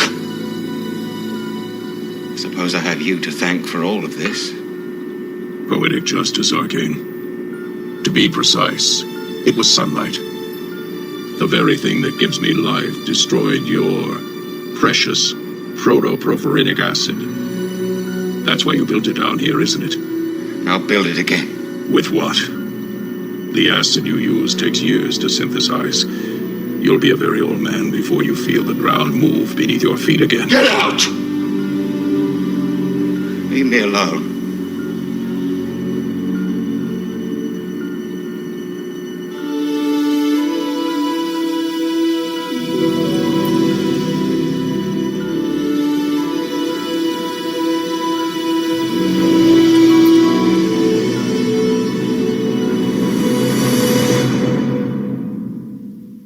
General, I can't spend all day trying to explain it to you. Your protege Woodrow was responsible. I find that hard to believe. What would he possibly have to gain? This very conversation, General. Woodrow is trying to destroy your trust in my genius. This from a man who possesses the brain of a perambulator. Now, if you'll excuse me, General, I have a guest to whom I have been very rude. Good day to you, sir. Idiot. My darling Titania. You understand, don't you? Well, I knew she was a spy right from the moment I set eyes on her that I saw her. But you needn't concern yourself about that little tart. She could never replace you, my darling. My sweetheart. You still have my heart. Just barely.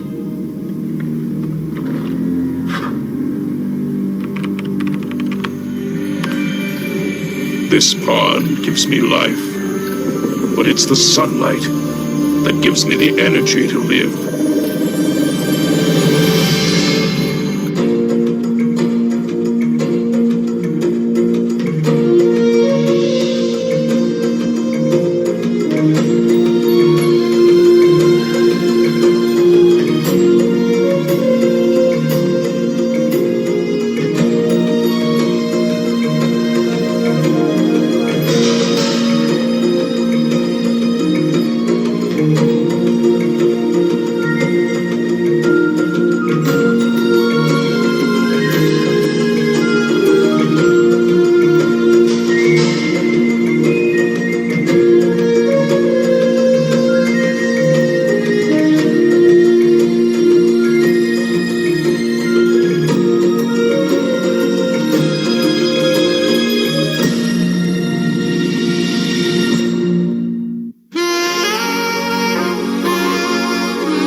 They're fast. They're fun-loving. Just get up! Out of the way! They're fearless. They're nuts. You catching it? By day, they're the finest hot-dogging, freestyle skiers in the world. By night, they really take chances. You busy for dinner? Now that's a girl I can take advantage of. This is the motion picture comedy that's proud to go downhill fast.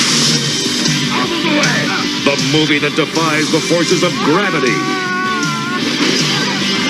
sanity, and good taste. Hot Dog, the movie.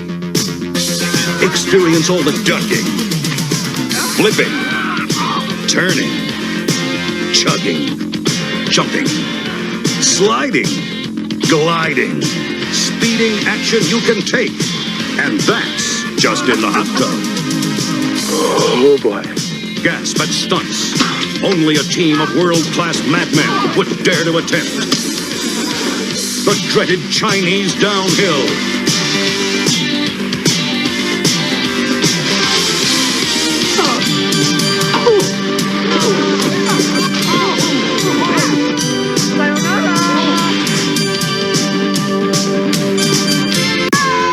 The greatest challenge of all. Playboy's Playmate of the Year, Shannon Tweed. Thank you.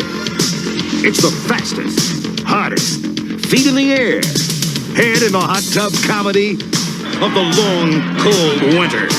So grab your poles and kiss your buns goodbye. It's Hot Dog, the movie.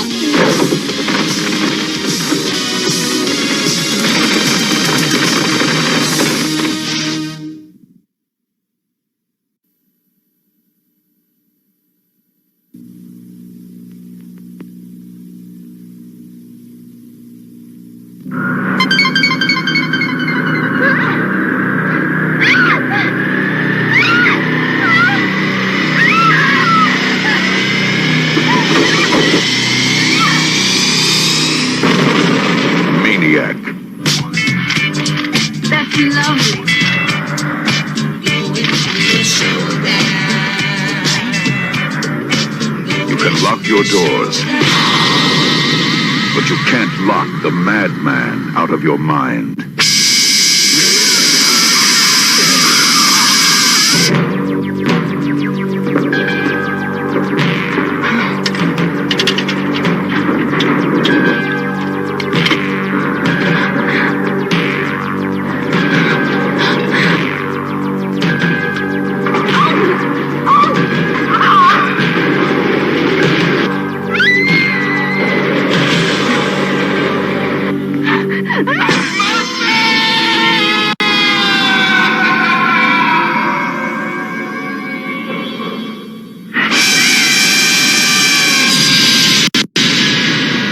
Maniac. It will tear the life out of you.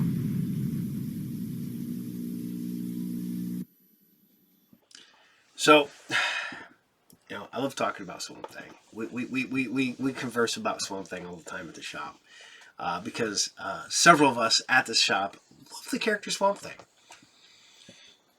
But I'm always been, since I was a little kid, man, I've always been one of the people who really liked Marvel and DC's horror. I was a House of Secrets guy. I was a Tomb of Dracula, Werewolf by Night, I Vampire, stuff like that. All the stuff that DC and Marvel did was so much fun. Swamp Thing. They knew what to do with it. I'm not gonna lie. I kind of, when they got away from him being, a man turned into a monster, I was like, nah, man. Now he's an elemental. He's like an earth elemental now. He was never Alec Holland. Swamp Thing took the mind of Alec Holland and his memories, and he thought he was Alec Holland. And that kind of got confusing. But then I started really reading it again. I'm like, you know what? I still like it. I like the whole Parliament of the Trees and the green, and the aspects of when Swamp Thing took over Constantine's body so that he could get his wife pregnant. And it's getting confusing, but I still love it because it's so weird, man. They just delved into the weirdness for Swamp Thing at a certain point. They're just like, you know what? We're gonna run with it. We're gonna run with being weird, right? I do like going to the bowling alley. Yeah, we like going to the bowling alley.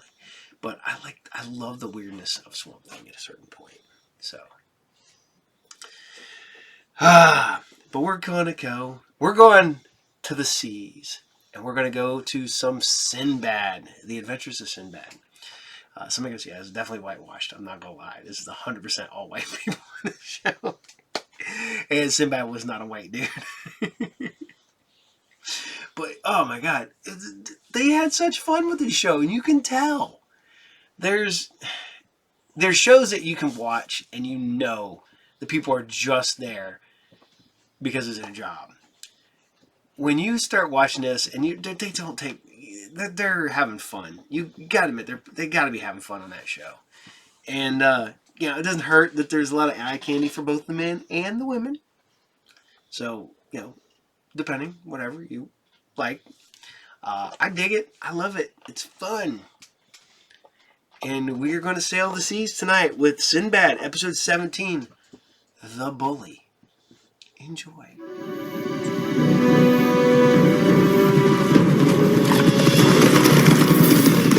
He's coming! Faster, man!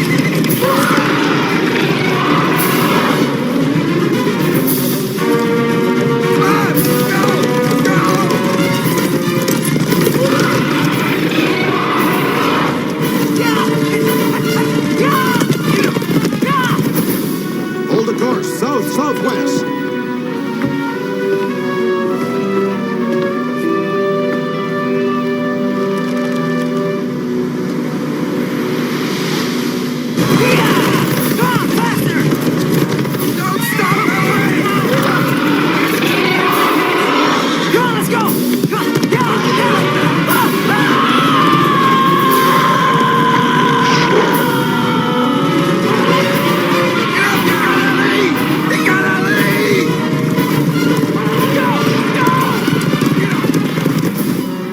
On this piece of coastline.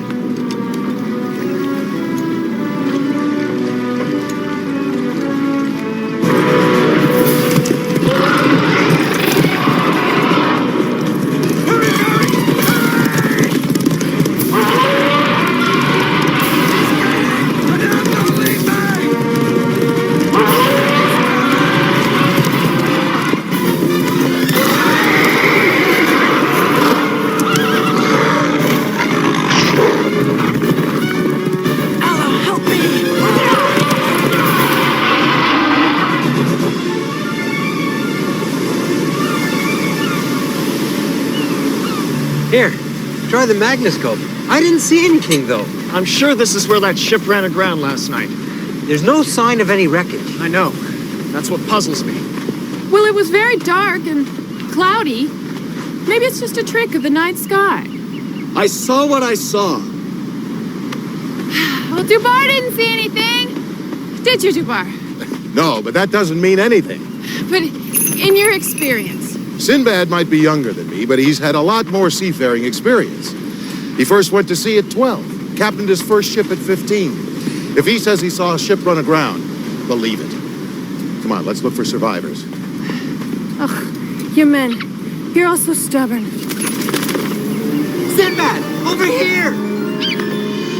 What is it? Looks like kindling. I know, but it's got different color paints on it. It's been splintered off something big. Something with painted decorations. Something like a ship. Yes. Really, you two? You're making no sense. Look how far the pieces are spread around. They're probably washed ashore during the night. Nothing more than flotsam. Little brother.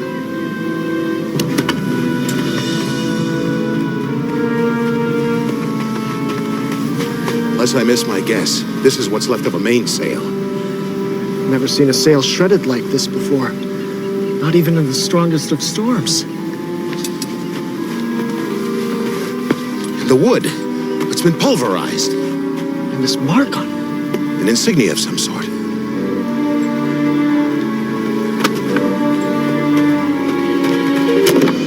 Oh no. It's the royal insignia of Omar of Basra. It's as if the boat was lifted out of the... I suppose this whole thing could have been caused by a giant waterspout. But the wreckage seems to have resulted from the ship being torn apart, not a crash. It's all quite curious, really. Dermot's found something?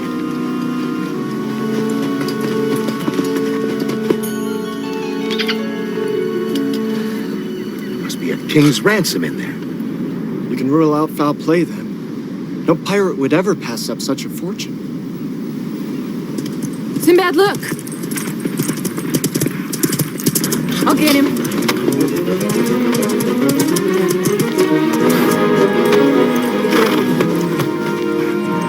Let me see him. His helmet's stuck. It's all right. You'll be fine. It's going to be all right.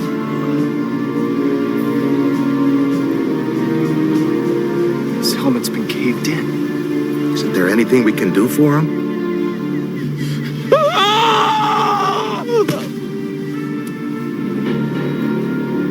He's beyond our help now. What could have done this to him? Something I don't want to think about. That tattoo on his chest. A cult? It's not a tattoo, Dubar. What is it then? I believe it's a thumbprint.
Rest in peace, brave warrior. May you be granted happiness in the next world.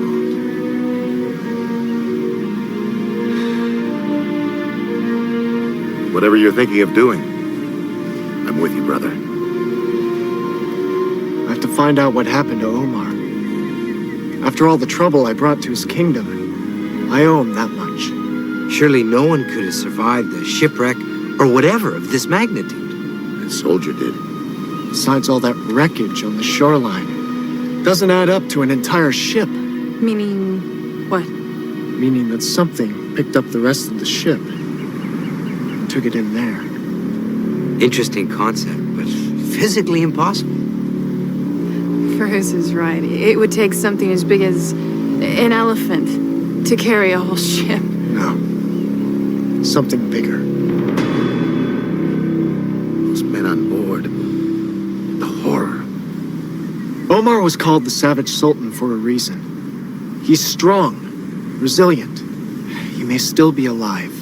It's my duty as his honored friend to find him and bring him home. And if he's dead? Then we give him a burial befitting a man of his great stature. Noble sentiments, Sinbad. Rongar, get the crossbows from the longboat. We may need extra weaponry. I brought my skyhook arrows. Fetch them as well. I've been waiting a week to try them. How exciting. Maybe you should keep Dermot close by, Maeve. Until we know what kind of predators are lurking out there.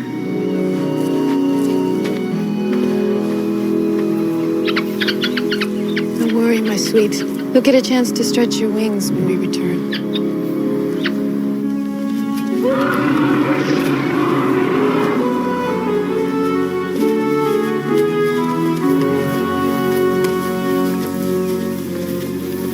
Look at that. It's been uprooted. Probably the storm. Or whatever that caused the ship to be grounded. And carried inland. Exactly. The waterspout or cyclone or...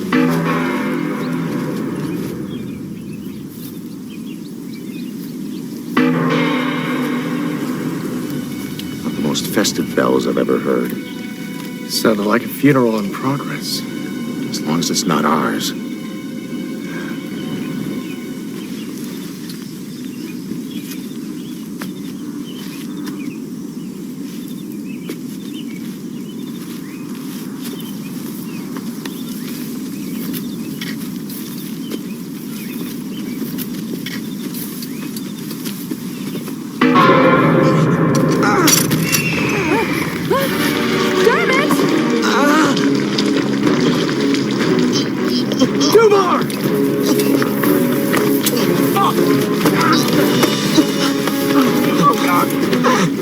Hurry, Sinbad, it's a quagmire. We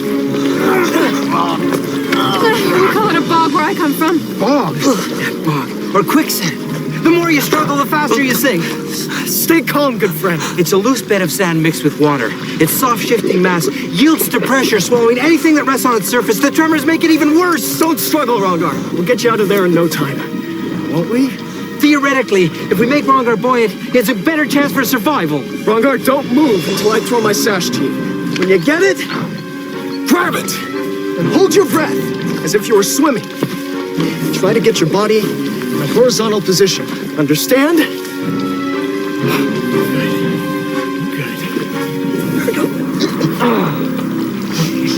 This one's for real. You know what they say. Third time's a charm.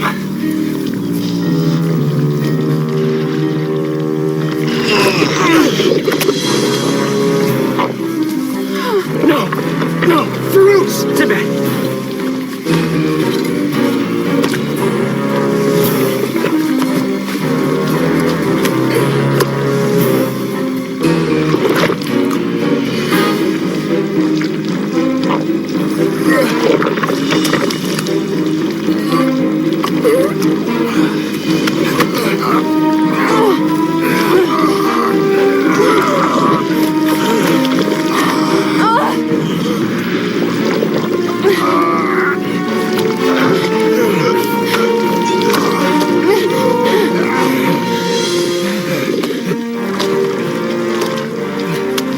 Are you okay?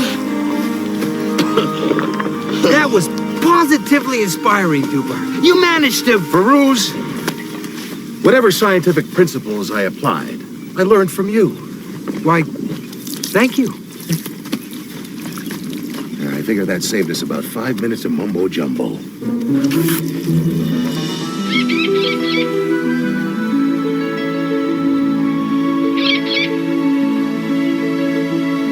Dermot,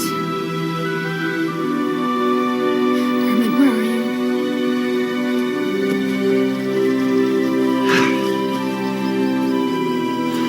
Dermot will be all right. He's safer up there. I don't like him being alone. He'll be able to avoid whatever trouble there is using a special skill. Flight. I suppose you're right. I only wish we had that skill right now. One more earthquake like that.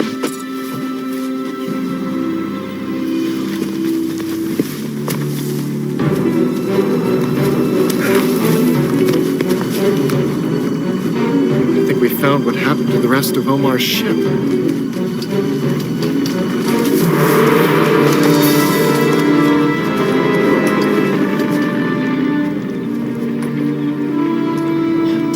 Ship get in the middle of the island. Hopefully the sailors on board escaped. Escaped to where?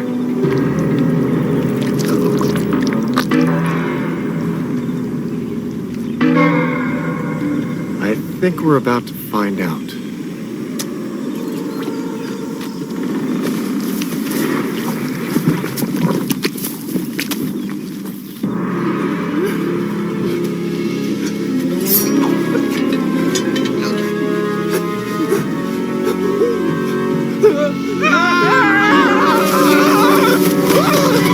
Captain Sinbad! The heavens be praised! Praised to the utmost! What happened? We were attacked by a monster! A most hideous monster! He was as big as a palace! 2 palaces! What did this monster look like? Oh, it all happened so fast! Too fast to see? From below deck. What were you doing below deck? Retreating. It's a military maneuver, you know. What of Omar? Later on, it got him. We heard him yelling as it carried him away. Did you see where this thing took him? Somewhere in there. Well, we couldn't really tell where. The ground was obscuring our view. While practicing your military maneuver. Precisely. Quite. Of all the... Duba! These men ran away, Sinbad. Plain and simple. They deserted their sultan at the first sign of trouble. Some loyalty.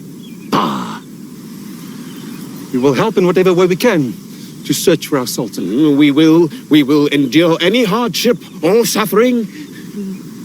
We'll accept your offer.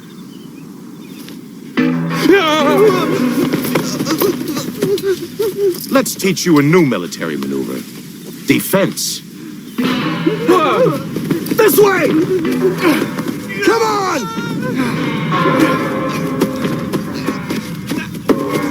Be careful! There's more quicksand down here! It's bigger than our ship. And that's not our monster. What do you mean? Whatever crafted that bell and hung it around that animal's neck, that's our monster.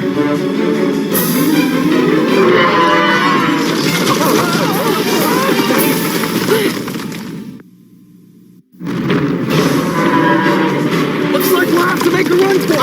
A military maneuver. Excellent. Sinbad will never be able to outrun it. If that thing chases us, we'll be crushed beneath its hooves. Well, we just can't stay put. We're surrounded by quicksand. The only exit is that one. The ridge won't hold under that thing's weight much longer. Aside from that, the danger's minimal. Crabs are herbivores. I hardly call being crushed under a landslide minimal. I can use one of my fireballs to singe its hide. No, too risky. If the ram panics, we'll all be buried alive. Can we lasso it? Even a man of your strength couldn't budge it, you bar.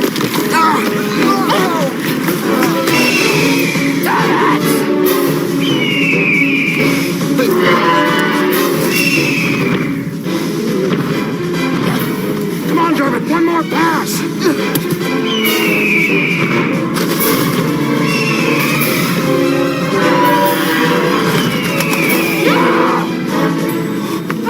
Dave, no!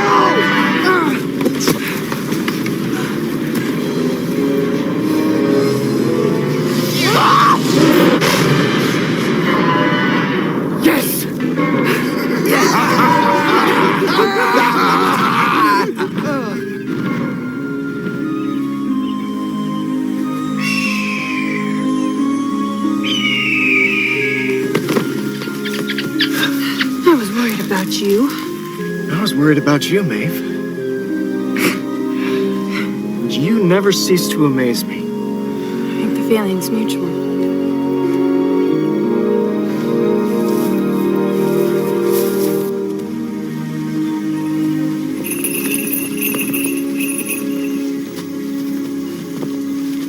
Come back here, you brazen demon! Bring back my soldiers! Come back here and fight me, you coward! It's Omar! We knew he'd be safe. Come this way, the voice came from over here. Just be careful! We're bereft of weaponry. We have none at all. None.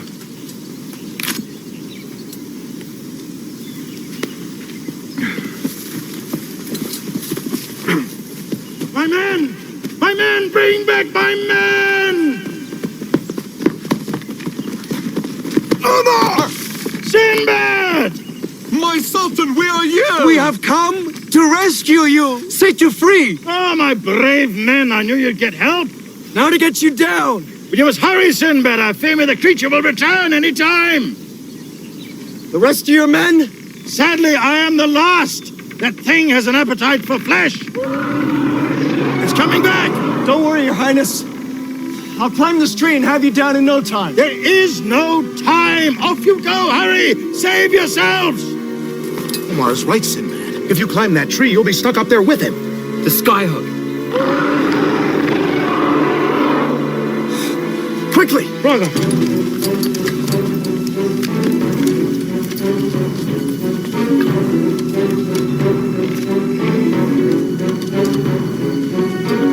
Aim for the branch above Omar. We only have one chance. You can do it.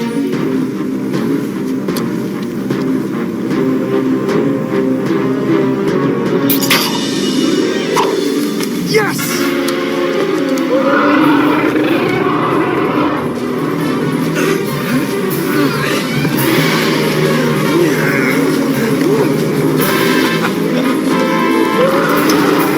It's getting closer! Omar, quick!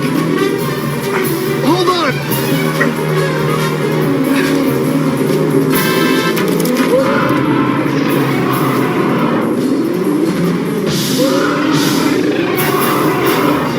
The beast returns. Behind those rocks, now!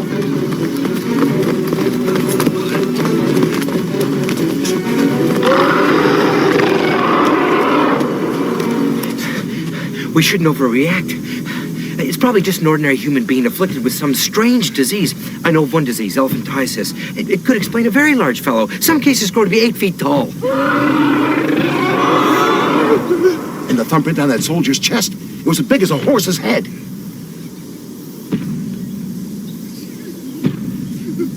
Well, there's this other condition, acromegaly. It causes one's hands and feet to grow very, very large. By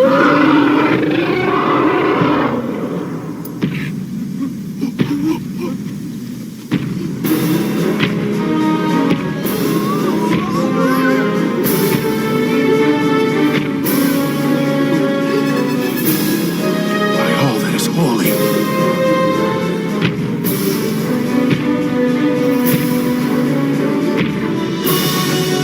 Unholy. What condition would you call that? Monstrous. Definitely monstrous.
have to get off this island. The sooner the better. With you there, little brother. Sinbad, I cannot leave this place. There's a village nearby full of innocent people, my people, stranded here by this monster, marooned. I promised to protect them with my army. Oh, Omar, they don't stand a chance. Neither do you if you try to stop that creature. Maybe if we all work together with the villagers. Why, we have brawn and brains on our side. As well as a healthy dose of sorcery. I can't ask you to take that chance. You haven't. We volunteered. We will do all we can. More even. Then it's settled. Omar, lead the way.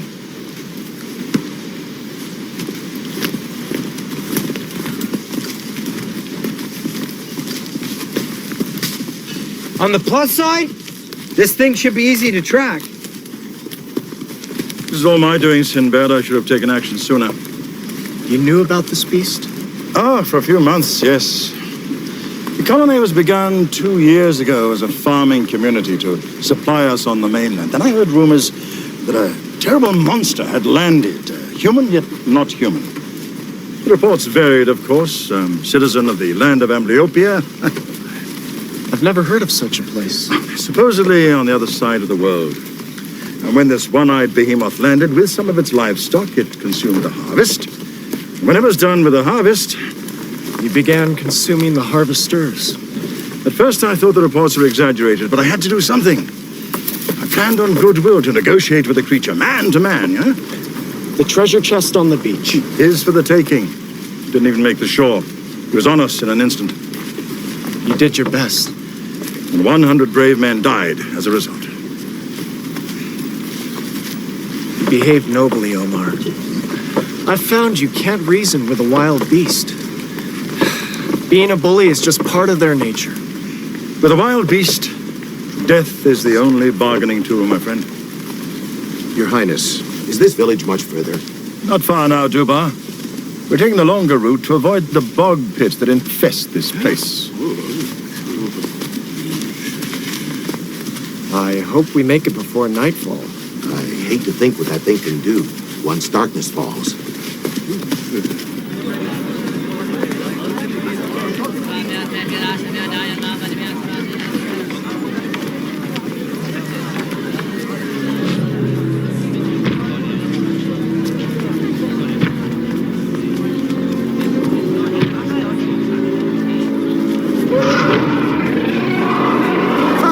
It's coming! It's coming!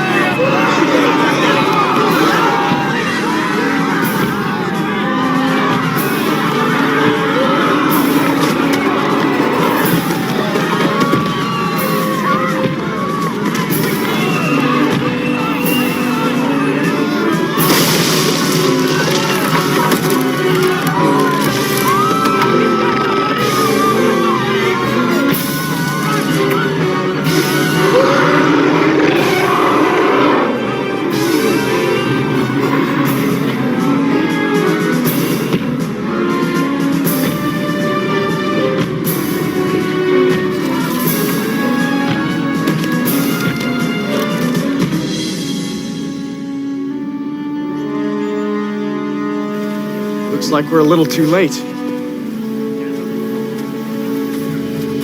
I say we leave this place, take our longboats and head for the sea.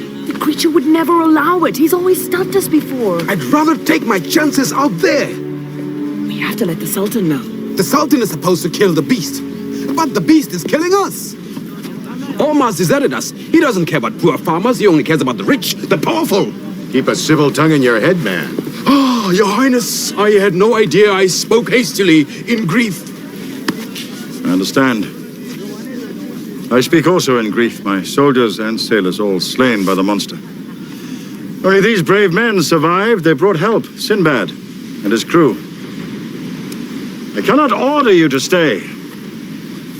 But if you do defend your homes, your dreams, we will stand with you. And together prepare to fight to the death, eh, Sinbad? Aye. We'll prepare the village against a further attack and slay the Cyclops. Won't we? If we had the time, I could construct a giant crossbow. Some netting, using a variation on the skyhook arrows. I'll take that as a yes. Well, most definitely, yes. Remember, the bigger they are, the harder. They are to kill. We'll need all these good citizens to help us. Time is a big concern. The Cyclops has gone off into the hills to digest his meal. He's usually gone for a day or two. Firuz? If we work round the clock, we could make it. I'll need some papyrus and a writing tool to make some diagrams. I'll fetch some. And some netting. Lots of it. The stronger, the better. We'll get the fishermen at the ready. Excellent. Farouz, give me an order. Lumber. We need lots of lumber. We brawny men will start immediately, eh? Whatever you say, Your Highness. Maeve! Find a good spot to stand sentry. Have Dermot be our eyes and ears in the air. You think we can manage that, And I don't want any member of my crew taking unnecessary chances. Especially the feathered ones.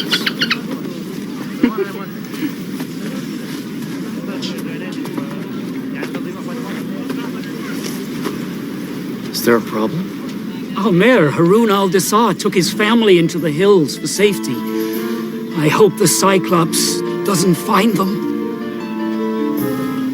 Haroun al-Dessar. Does he have a steel hand? Yes. He lost it as a child. I know.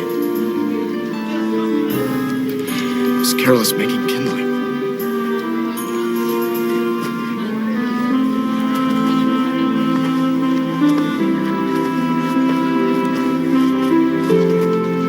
Dubar, does Sinbad know this man? Haroun al-Dessar is responsible for Sinbad becoming a sailor. Really? Well, then why doesn't he seem happier about a reunion? Sinbad didn't become a sailor because he wanted to. He had to. Your Highness, Rangar, if you start the logging, I'll catch up with you in a moment.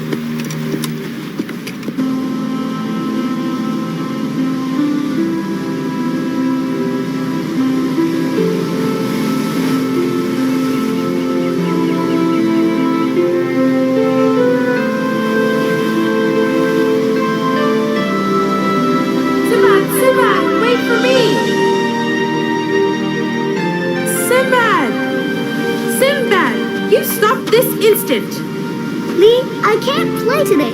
I told Dubar I'd go straight home and do chores for Master Tintin. If we're to be married, you should at least talk to me when I call you. Tell me again about being married. Well, all the nobles will be there. I'll become a princess, and you'll become a prince.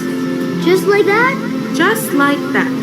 My aunt's a fortune teller. She says that you're gonna be famous. Famous? Puny little Sinbad famous. That'll be the day. You leave us alone, Haroun! You're not so tough without your big brother around, are you, orphan? Well, Dubar isn't gonna protect you this time. I saw him in town. Come on, Prince Sinbad. Save your princess. Be a hero. Be famous. Run, Lee! Sinbad! Hold him down!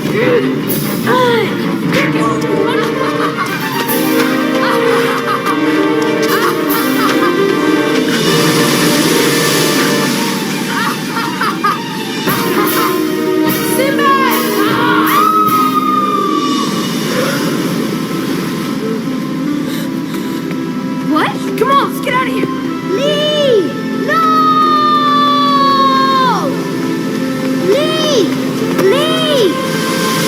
Please, Lee! Don't die! Please! I can't swim! I can't swim.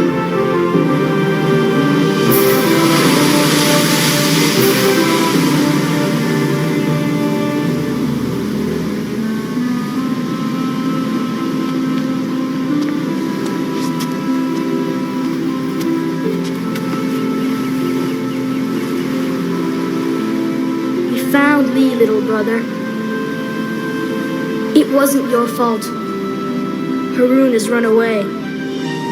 I couldn't save her, Dubar. I couldn't save her. I was weak. The sea took her from me because I was weak.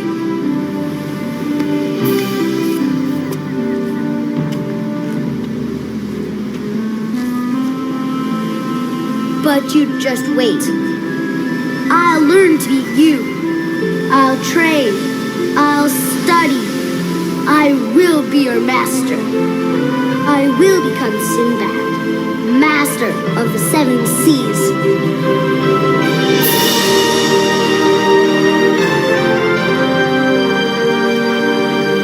Sinbad.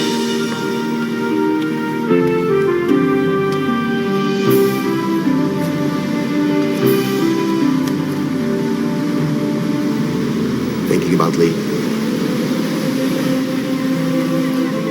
And Harun. I've always felt like it was all my fault. If I'd only been there.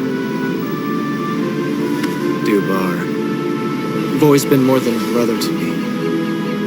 You've been a father, a teacher, a protector, and the best of friends. You gave up a life of your own to watch over me. But even you, brother, even you couldn't be in 2 places at the same time. Well, things turned out all right. Tell that to Lee. She was my first love, Dubar. Sinbad, what are you going to do? After we kill the village's monster, I'm gonna go off and kill one of my own.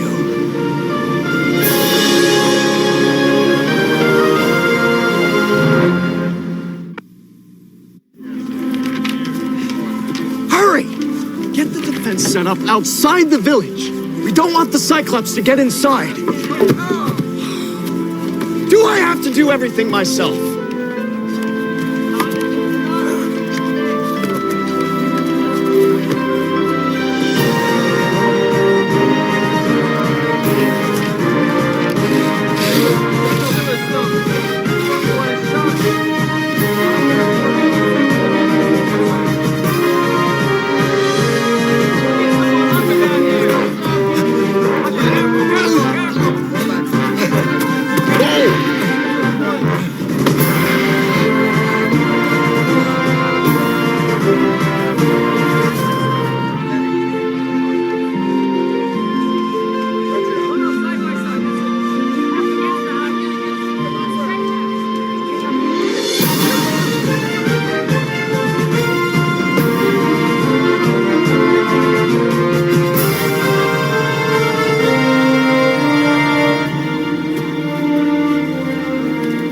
Excellent job, people! Excellent! Our job is far from completed, Farouz.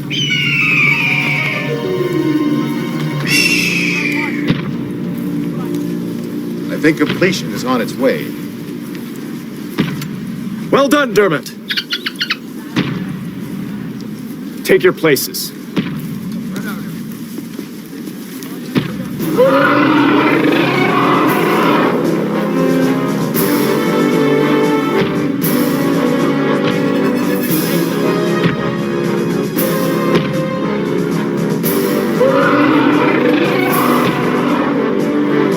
Come on, you big bully.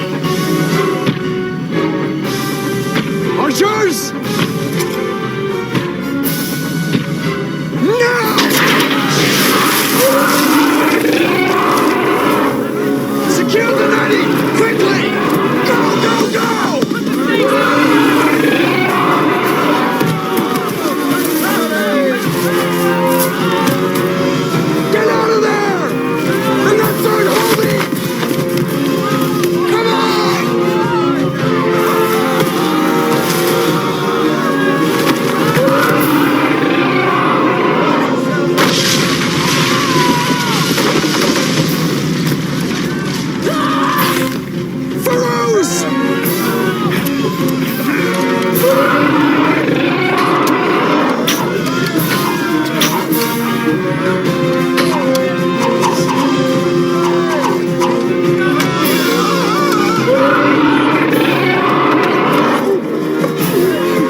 brother. We must fall back now. Never!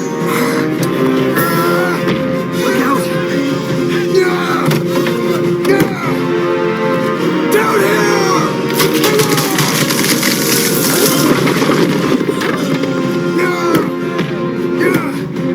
That's gonna hurt! Down here!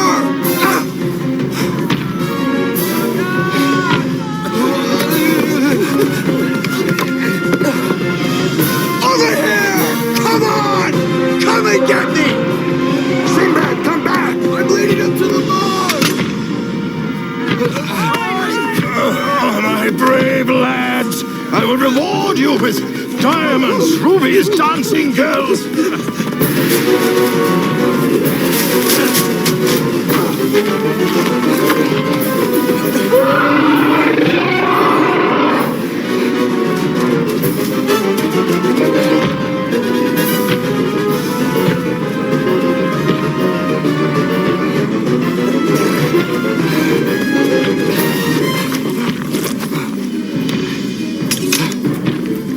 I better be right about this.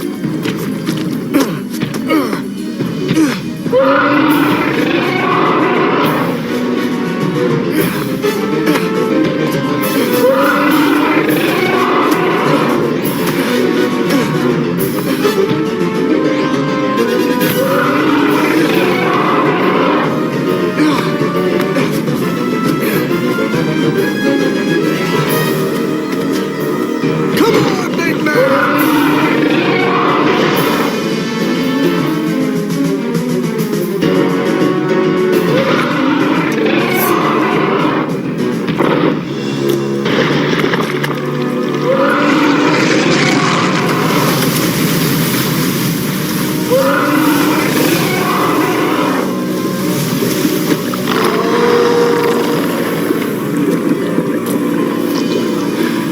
You weren't so tough after all.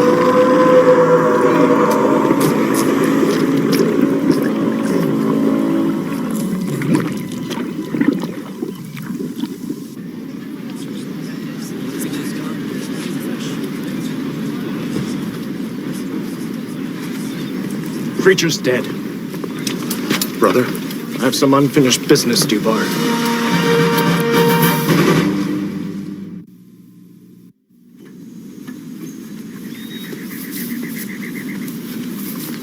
Harun al-Dizar! Come out!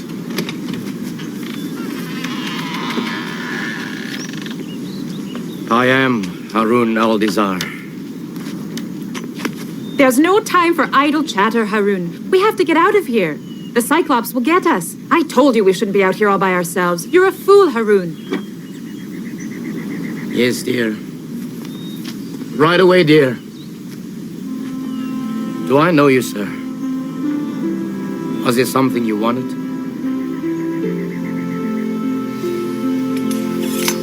The Sultan sent me to tell you that the Cyclops is dead. All is well. Return to your village.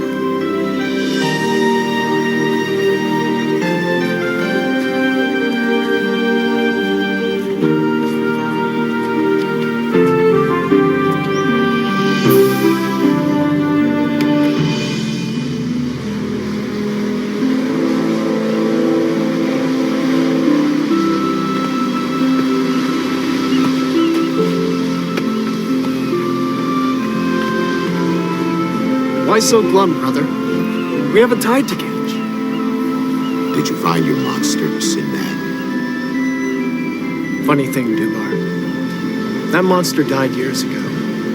I just never got around to burying him. So I guess this trip was worth it, eh? Everything has its reason. What's everybody waiting for? Looks like smooth sailing ahead.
They waited. Now their time has come. Out of the depths of space, the ultimate terror. Moving, searching, destroying.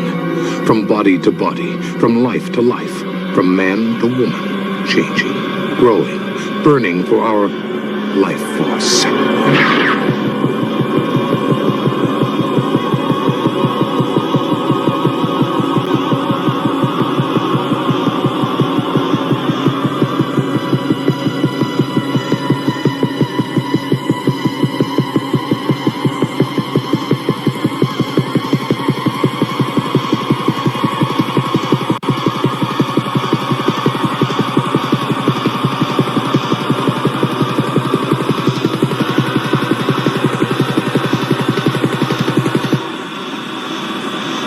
From the director of Poltergeist, from the special effects creator of Star Trek, the motion picture, Life Force.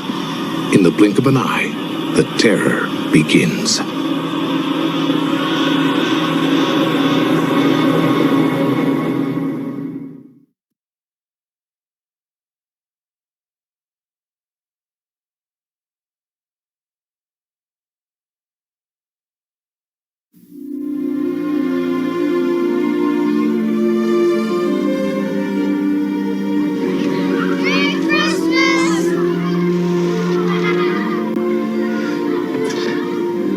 Can I put the star up this year? Time for dinner! No one thought it could ever happen here. They are an army of international terrorists. America has not been invaded by a foreign enemy in nearly 200 years. Their target, America. Their objective, control. 18 hours from now, America will be a different place. Now, only one thing stands in their way. It's time to die.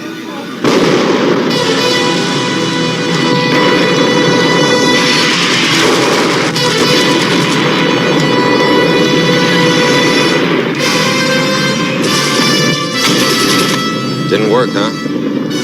Now it will. They wanted a war. See you in hell. He gave them one. Send me a postcard. Chuck Norris. Invasion, USA.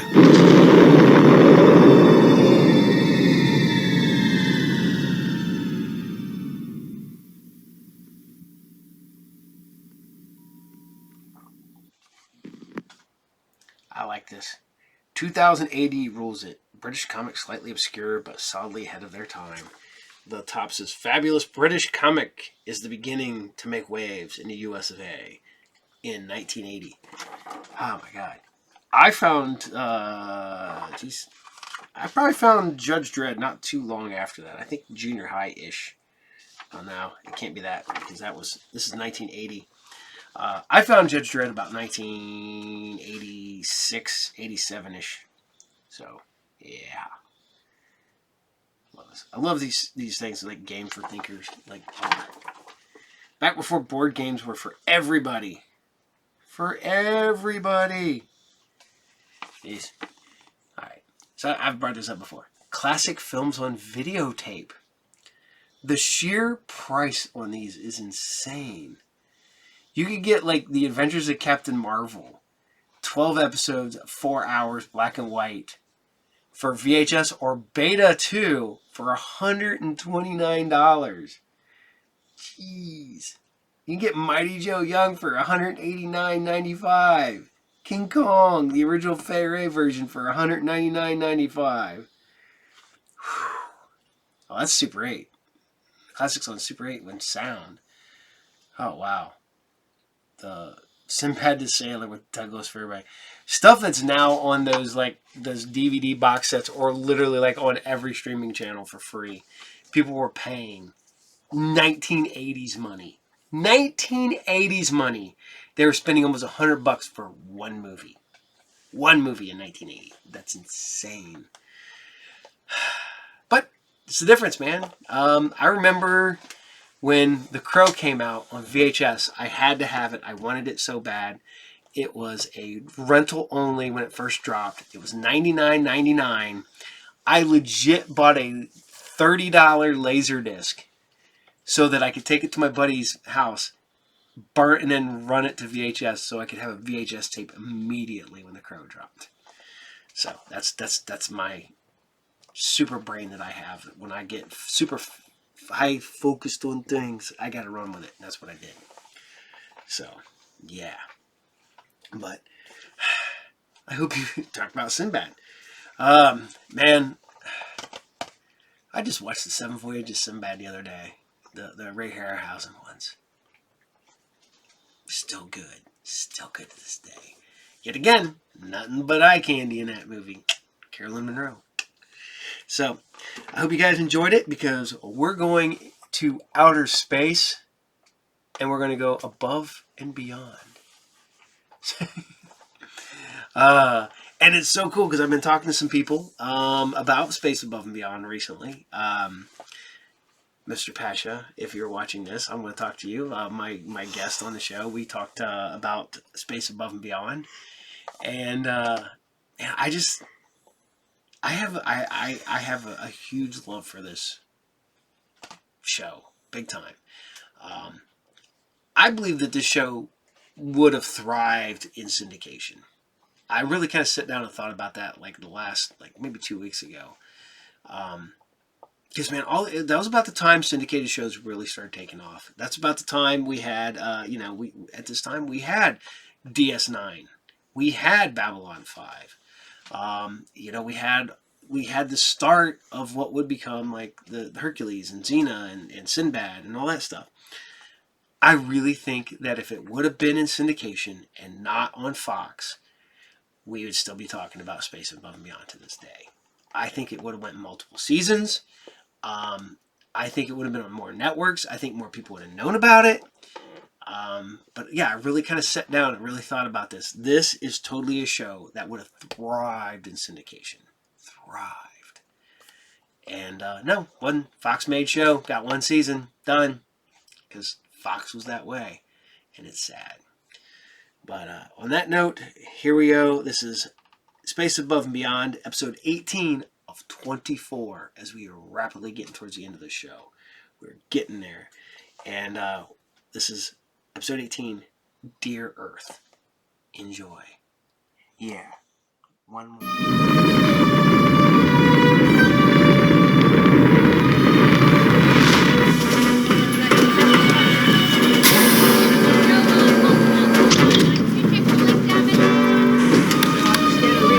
Hey, give me a D16A.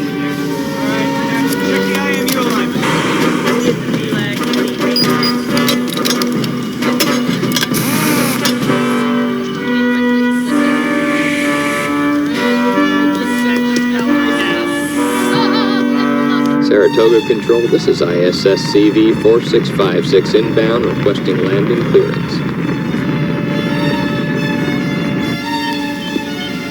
Track number 4656 is bearing 180. 25 seconds from landing on final approach. Late. Capper, this is Saratoga. I'm holding a green deck for recovery on loading bay 4. What's this issue?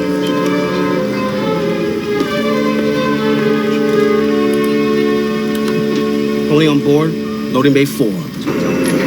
Check. Loading bay 4.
We thought we were alone. We believed the universe was ours, until one night in 2063, on an Earth colony 16 light years away, they struck. Now we are at war. My name is Lieutenant Colonel T.C. McQueen. I'm an in vitro, a race of artificially gestated humans. I command a Marine Corps squadron. The 58th. They call us the Wild Cards. We fight when called. In space, on land, and at sea. To lose this war means more than defeat. To surrender is to never go home. All of us must rise to the call, above and beyond.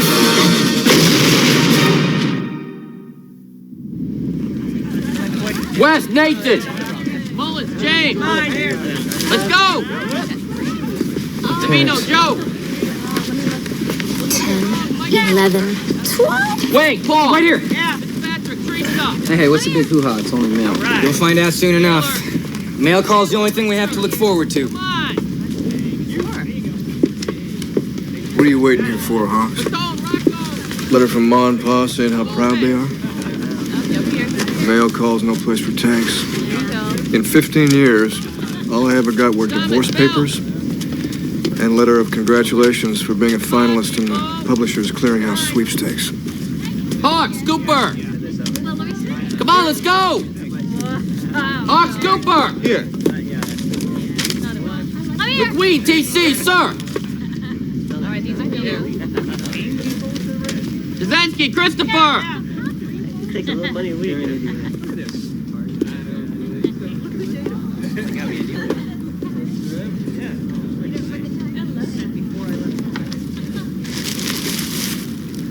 Shot from Wrigley Field. Grenadine of beef in a béarnaise sauce. I'd say left center near the vines. My fiancé owns a restaurant. He always wafts the pages over a plate before mailing them. Ed's mom will come and stay with us when she's born. That's right, it's a she. I have to carry on that Vanson XX chromosome. We've decided to name her... Anything but Marion. Marion. Oh! It was inspired by you. Inspired? You ripped me off! After Mom. You're doing what you need to for her memory, and I'll do what I can. You little... You know that's what I wanted to name my baby since I was 12. I never even owned a TV, let alone be the star of a show.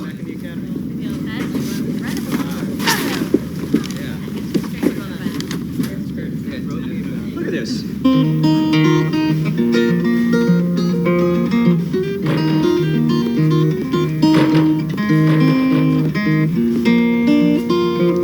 If you are here to gripe, take it on out. The high-ups want it. Ever since an in vitro assassinated Secretary General Chartwell, there has been considerable unrest back home. A documentary featuring in vitros in the war, broadcast over the Armed Forces Network to 1 billion viewers, would do its part to help settle things down. I do my part by everyday actions. I don't need a camera to give them validity. I know you are a private man, Ty. But you know as well as I do that wars are not just won or lost on the battlefield. Morale at home is as important as 100 Saratogas.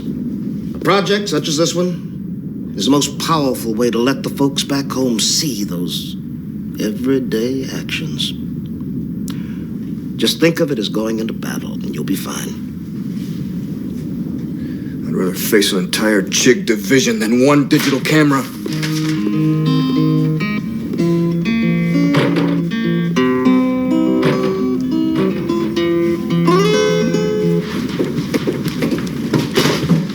Wes, what's your problem? Sorry, sir. My parents were notified about my brother's death. Is there anything you can do? You're asking me to write them? No. I don't know. I'm sorry. Nathan, the Corps usually notifies next of kin with a personal visit home. I'm sure they've been notified. Well, I can't be sure. I mean, it's not in the letter. They have no idea they've lost a son. Parents of Marines have lost their sons for 300 years, Nathan. Corps has experience letting them know. But if there's anything I can do to help you, I want to know. You all right?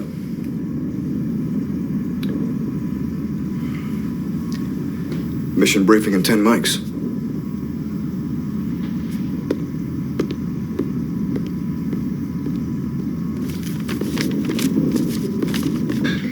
In preparation for the massive offensive Operation Roundhammer, the directive of this mission is to disrupt the Chigs supply line.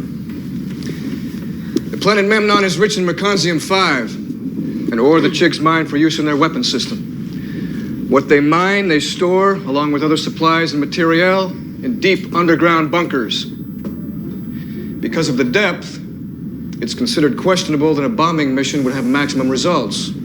However, there exists a fortuitous window of opportunity to deploy a small ground force. Now, I've been getting an earful of bitching and moaning about pilots being deployed as ground pounders. Hear this, CFB. This is not the Air Force. This is the Corps, air-ground combat element of the 51st MEU. Every Marine a rifleman. Therefore, you will fight on command. Where needed, how needed. Do I make myself clear? Yes, sir. You'll buddy up and strategically place explosives into the ventilation shafts leading into these underground bunkers. They will be detonated once you're airlifted out. This is a quickie, people. Surgical and precise. Wheels up at 0750.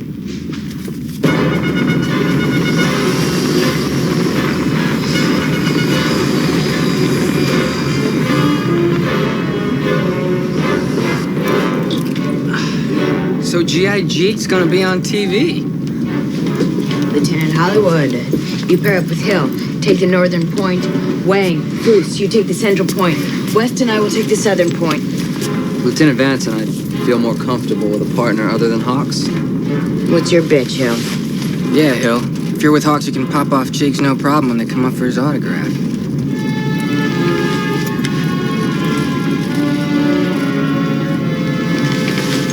You're with Hawks. Deal with it. We're going to be positioned half a click apart. Keep in radio contact.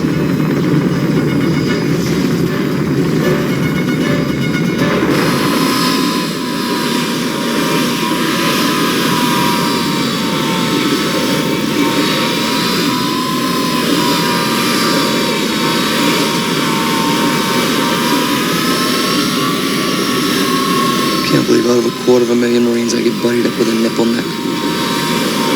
If we went in Chig territory, I'd be stuffing you down this hole. Now shut your mouth and look alive.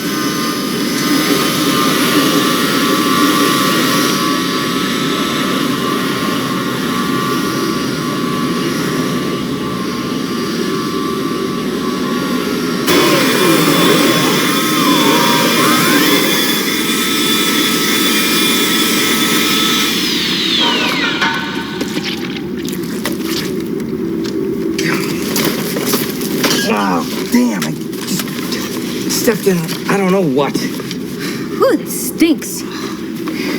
Don't wipe it off. Regulations say any contact with an unknown foreign substance must be checked by the biotechies aboard ship. Right. I hope I don't have to sit in quarantine again.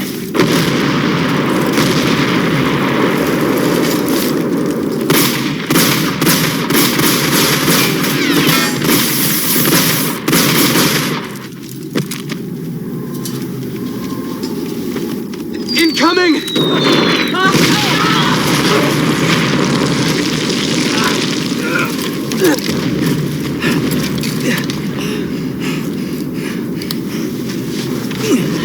Foos.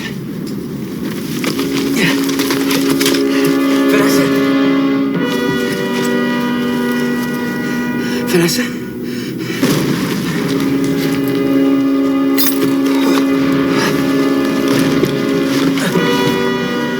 Oh no.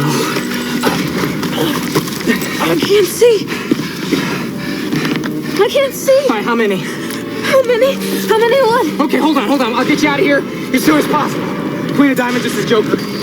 Queen of Diamonds, this is Joker. Radio's down.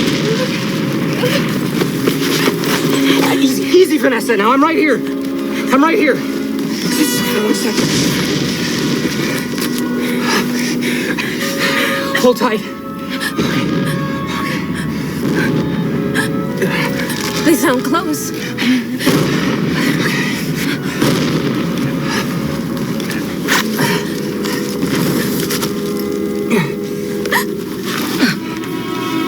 I wasn't finished. I wanted to make it last. Wait. Read it for me. When we get back. We might not get back. I need to hear him now. Wait, please. Page 8. I finally hired a dessert chef. You'll never guess who. Marilyn, your old college roommate. We had a booth at the Taste of Rochester, and our banana pudding cream pie was a big hit.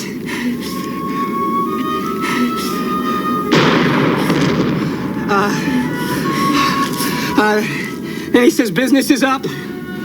No, Paul.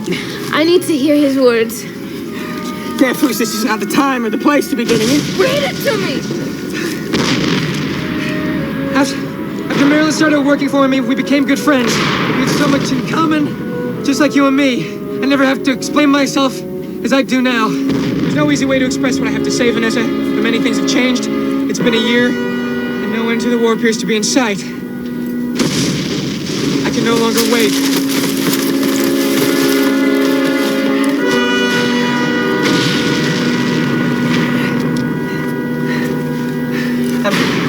I'm so sorry, Vanessa.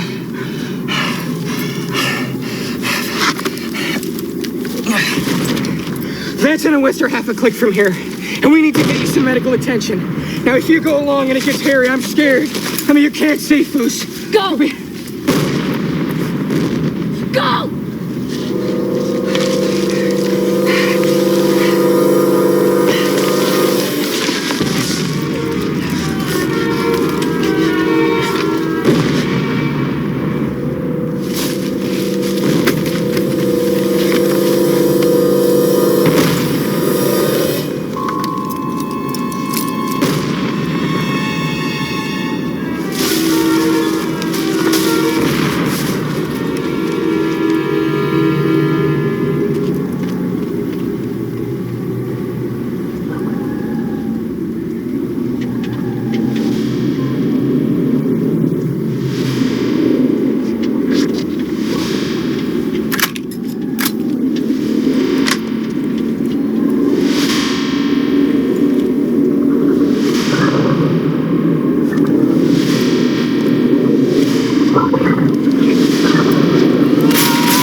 Your letters scattered everywhere. Come on. Let's get out of here. We gotta get to the extraction site. They're coming to pick us up.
Hitting the ledge. Yeah, one more step. Okay, on the ground, Foos. Lieutenant Wang? Yeah. Your boots, sir. Yeah, I'm gonna take her to sickbay first, but then Foos, I'll be right there. There's Hawks! Moving close. You've just come back from a combat mission. Act tired. Act exhausted. I am tired. I am exhausted. Then act that way. So when am I getting these back? When we're done. All right, cut. Lieutenant Hawks, where do you normally go after this? We usually hit the showers. Moving on. Shower room. What? Don't worry, we'll black out the naughty bits, hon. Hear this loud and clear, hun. Any camera makes its way into the shower, the only thing that's gonna be blacked out is your head. After that, we usually kick back in the rec room. Moving on, rec room. Mm-hmm.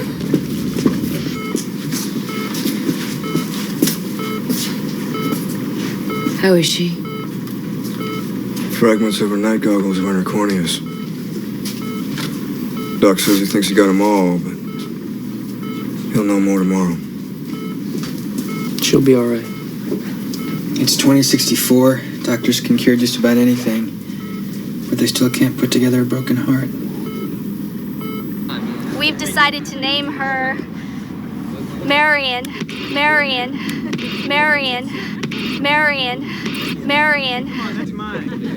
This is the rec room, where we wild cards relax. Hey, Preston. So you definitely feel just like any other member of the squad? Yeah, heck yeah. No prejudice? Racism? Nope. Just one big happy family here. Interesting you should say that. Because you have no other family. How do you feel when your fellow squad members receive mail and you don't? Do you feel any less loyal to the Earth's forces, knowing that you have nobody at home to fight for? No, not really. All right. Introduce us to one of your family. First Lieutenant Paul Wang. We went through the accelerated flight program together. Tell us what you're doing now, Lieutenant. I'm filling out a requisition form in triplicate for a new pair of boots. They took mine and they gave me a pair 2 sizes too small.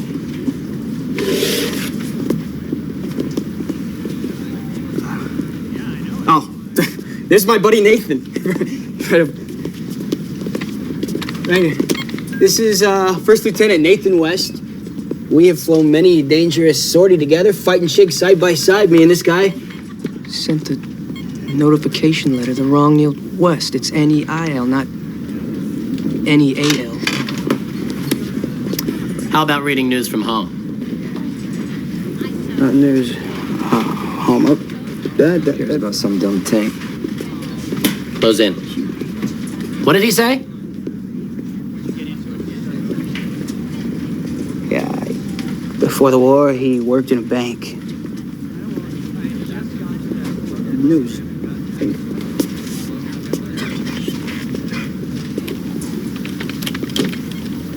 Philadelphia, that means a city of brotherly love. Colonel! Cut. Colonel! Come on over. We should get the two of you together. In vitros to the core. Then and now. I'm only doing this because I'm under orders. Fine. We'll just have some fun with it then, huh?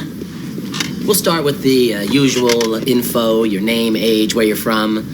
Gene Pool 18C, Batch Kappa 9757, Anchorage facility, wasn't it?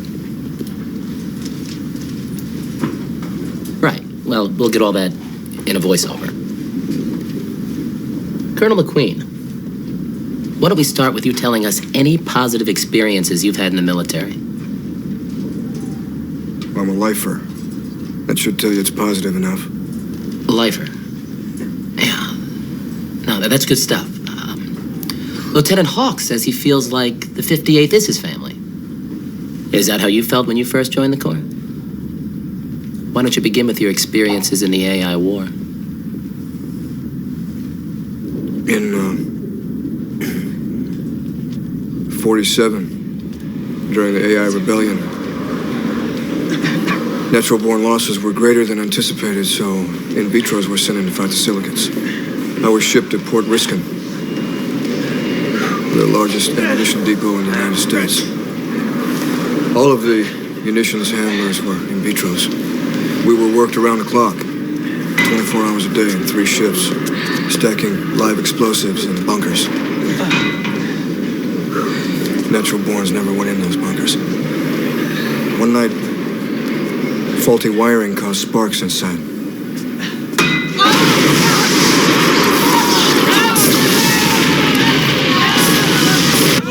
I tried to go back in, but the sergeant locked the door, said it was too dangerous.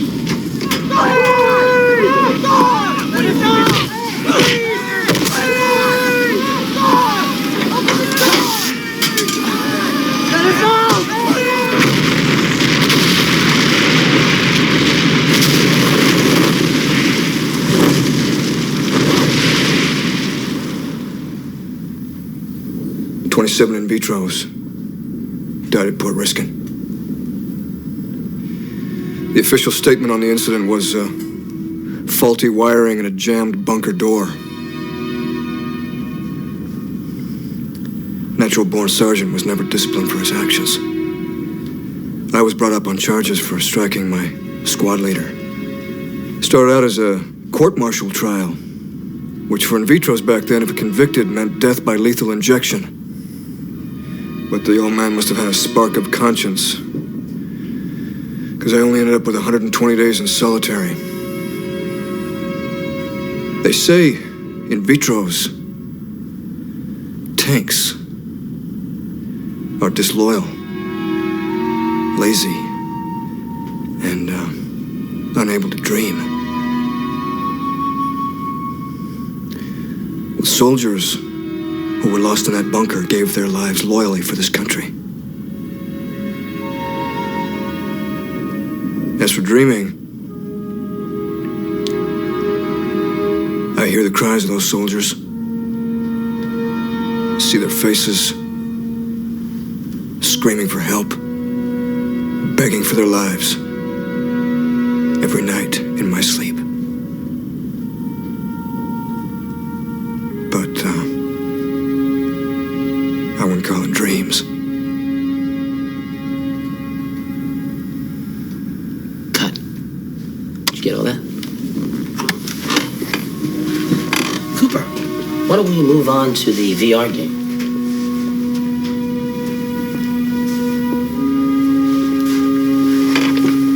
I understand you're quite a whiz at this thing, Lieutenant. Who cares if a few tanks got torched?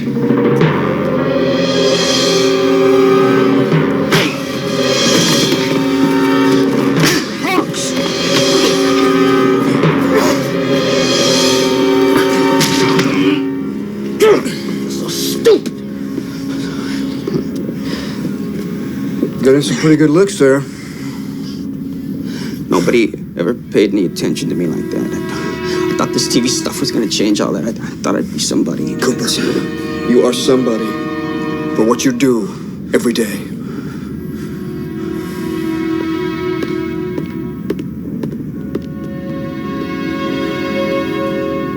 We're all set, Cooper.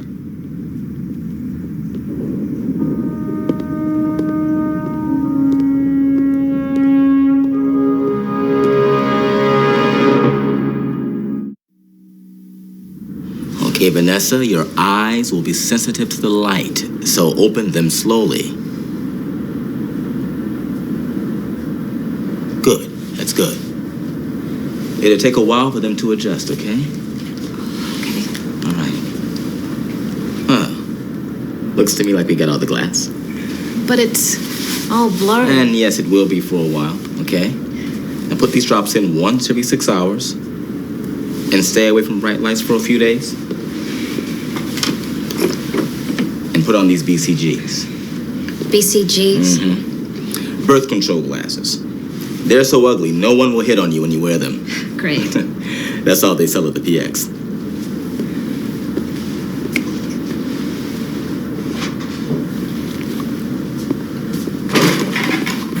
I got you.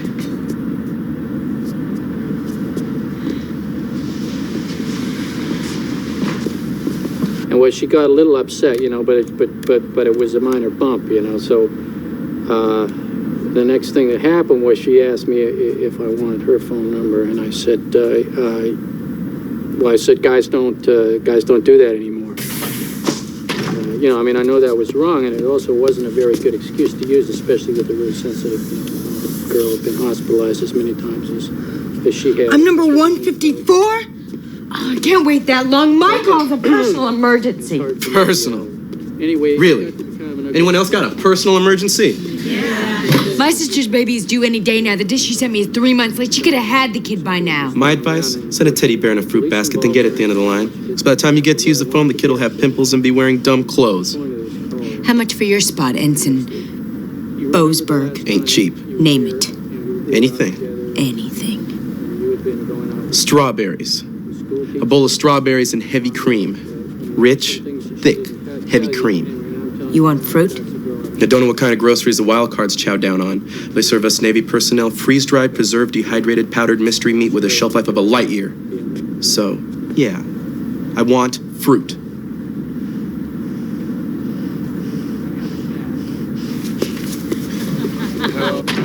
Strawberries?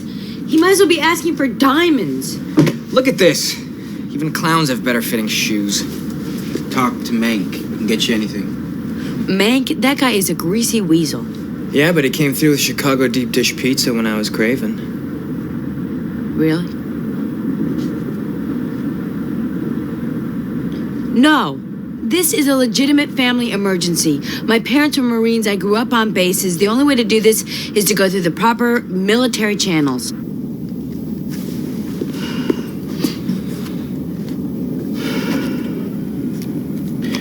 As you've discovered, the death notice was sent to the family of the wrong Neil West. The other family has been notified of this regrettable error, and the Corps will send this letter to your family. Regret to inform you. Sorry for your loss. Keep up hope. Sir, there's a form letter. It's what should have been sent in the first place.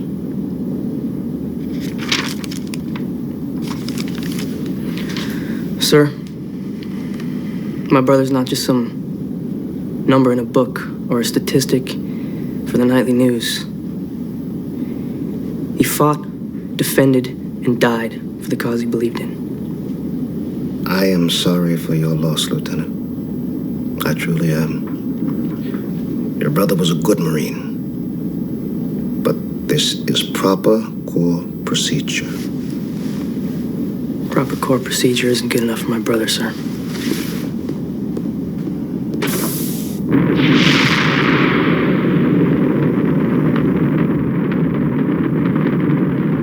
Military channels suck. Regs state that a pictophone can only be used in an emergency of a military nature. In other words, tough luck. Manson, Sir. got something for you here from Corps Command. Yes, I knew military channels would get me to the head of the line. What the hell is this? This says I'm promoted to captain. Are you kidding me? Way to go, Vanson. Congratulations, Vanson. I don't want to be promoted to captain. I want to use the phone. Congratulations, Vanson. You make a fine captain. Thanks, Mank. Too bad, though. Not even being a captain can get you to use the phone in this century.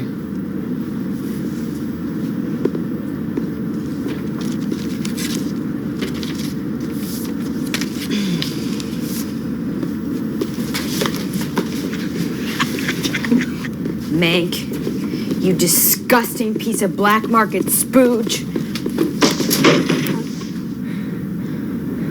What do I gotta do?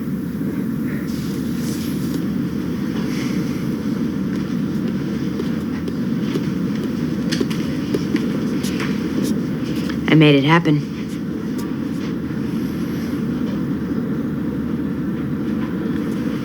But now I don't know. You know, I'm next in line.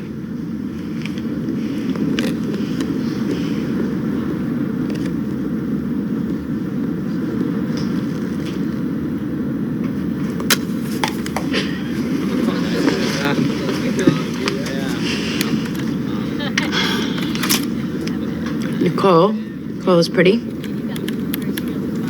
Amy. Amy is a nice name. Hey. How about Rachel?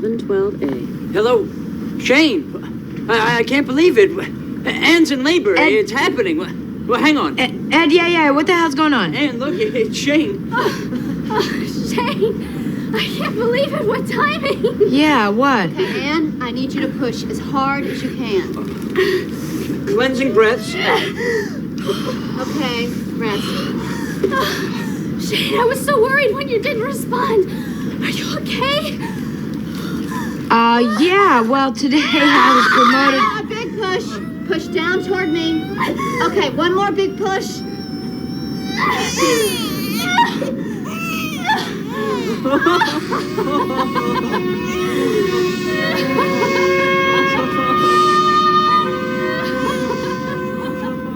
Dear Anne, by the time you receive this, the baby will probably be walking.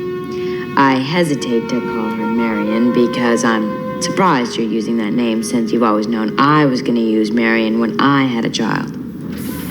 You're married with a new baby and I'm waiting in mud fighting 7-foot bugs on other planets. Did I make the right decision? Shouldn't I be starting a family of my own? Last month, the 58th went on a recon mission. It was supposed to be routine. As I was parachuting down, I could see the rest of the squad backed up against a mountain. I had to make a decision in 3 seconds, the time it takes to drop a final 100 feet. I leveled my gun and fired down at the advancing enemy. I lost count of how many I killed. For my actions, I was awarded the Bronze Star. During the ceremony, all I could think of was Mom. When I was 8, my soccer team lost the championship because I let my man get by me. All the ice cream in San Diego couldn't make me stop crying. Then, Mom came into my room and gave me a medal. She said it was for trying extra hard and playing my best. She just tied a red ribbon around a piece of chocolate wrapped in gold tinfoil. But it was better than the Bronze Star I was receiving. To me, that's what family is, and I don't want to miss that. As I watched your baby being born, I realized that my decision to join the Corps was the right one. And that yours to name the baby Marion was also. This is where I belong. However, things are different. Before, I was fighting to avenge the death of Marion Vanson. But now I'm fighting to defend the life of Marion Vanson Bowman. Give her a kiss for me. Love, Captain Shane Vanson.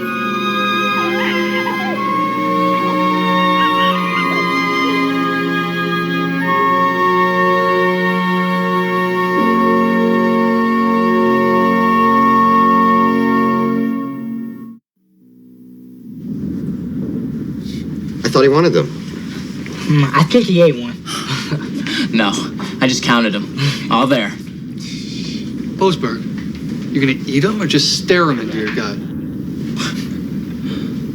Finally got the nerve to propose to my girlfriend, and I coughed up my place in line for a bunch of strawberries. Strawberries or marriage? Marriage or strawberries? I chose strawberries. So now I feel guilty because I took the strawberries over her. If I was you, I'd be relieved I went with the strawberries. Commander on deck!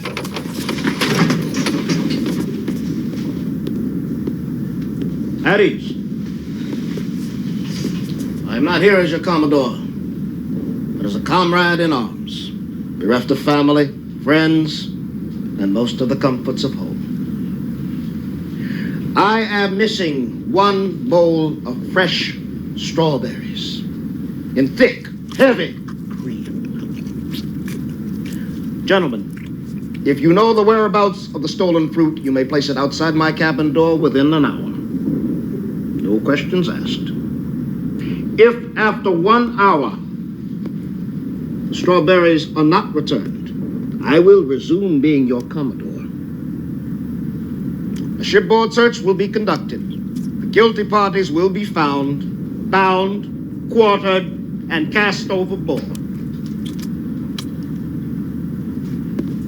Carry on.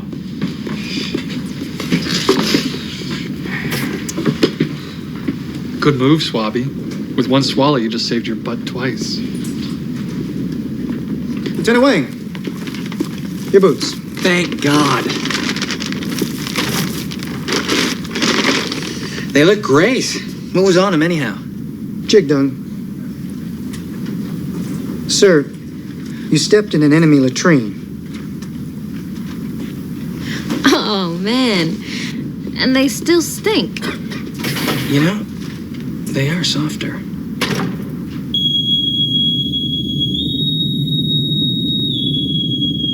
Attention to orders.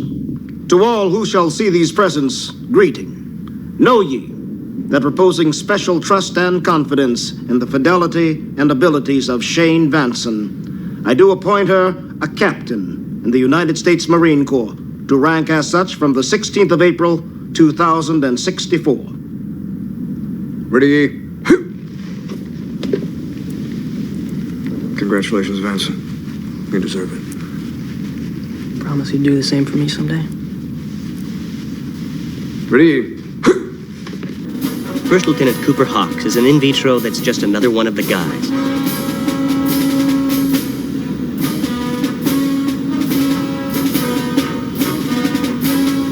Hawks' commanding officer is fellow in vitro Colonel T.C. McQueen, Gene Pool 13C, Batch Kappa 9757, Anchorage facility.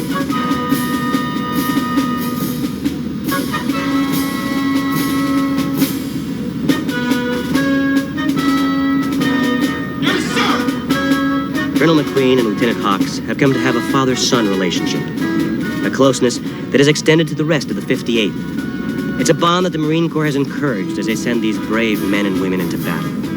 Because while prejudice may exist elsewhere, it never has in the Marine Corps, where in vitros have always been treated equally and fairly. The fact that their commanding officer is an in vitro has Time to pay up, Captain. These soldiers' larger goal to loyally defend the Earth and all of its people, no matter their race, creed, color, or origin of birth. Soft, fluffy paper.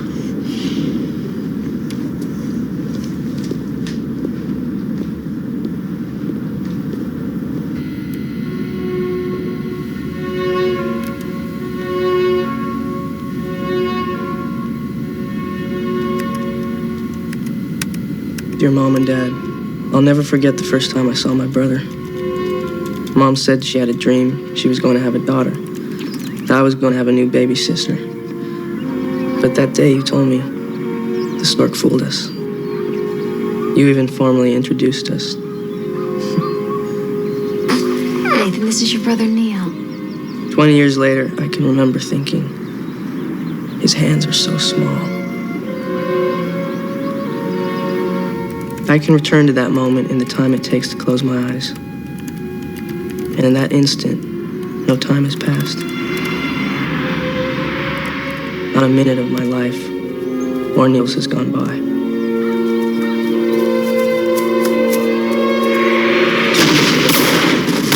On April 9th, at 1800 on the planet Mars, your son, my brother, was killed in action. Neil was courageously defending his position and died valiantly. But now, I can never throw him another football or share an inside joke. Today, I'd easily give my own life just to be able to argue with him. And yet, it doesn't mean I'm unable to let him know how much he meant to me, how much I love him. Because to tell you, Mom and Dad, is to tell Neil. I can't express how much I miss him, how much I miss you both and John. Keep him safe. And if one day you should receive a yellow envelope from the Marines, don't bother to open it. Reread this letter and know how much your sons loved one another and you, and that we are once again together. With all my love, your son, Lieutenant Nathan West.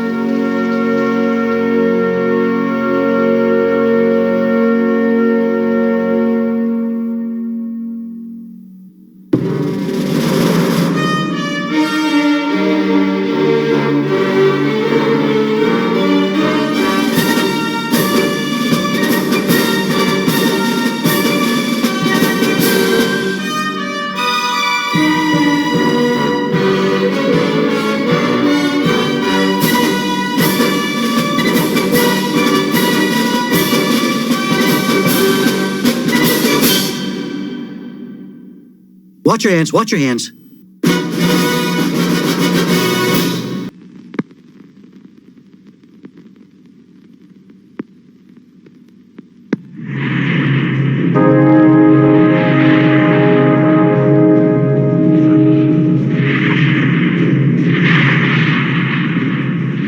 Now you can get everything you ever wanted in a movie. In one movie. You can get high. Get low. Get flip. Get a glow. Get hard. Get bizarre. Dive! I'm on! Get a plane. Get a car. Get out! Get in. Get religion. Get sin. Get caressed. Get undressed. Get molested. Get arrested. Evening, officer. But most of all, get crazy! Get it while it's hot. Get it if you're not. Come and get it. Get crazy! What Animal House did to college, an airplane did to flying, Get Crazy does to rock and roll. Get Crazy, coming soon to a theater near you.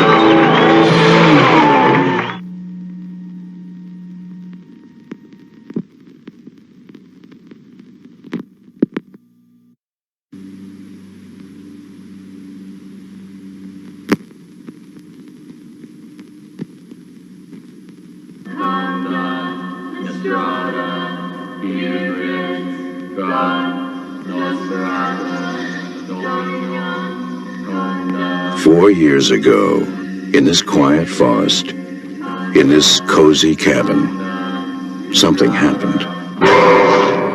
Something so frightening. Something so deadly. Something so evil. We prayed it would never happen again. Now, from the creator of Evil Dead comes Evil Dead 2.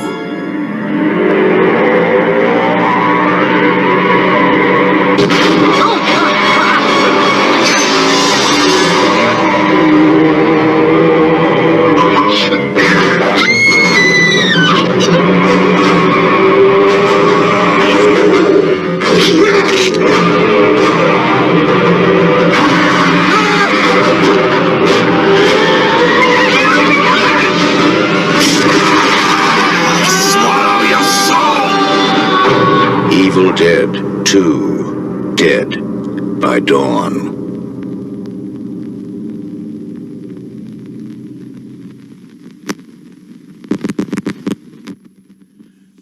So, I hope you guys had fun this weekend, or this weekend, because it just started. You guys, if you're already having fun this weekend, you're definitely enjoying it. So,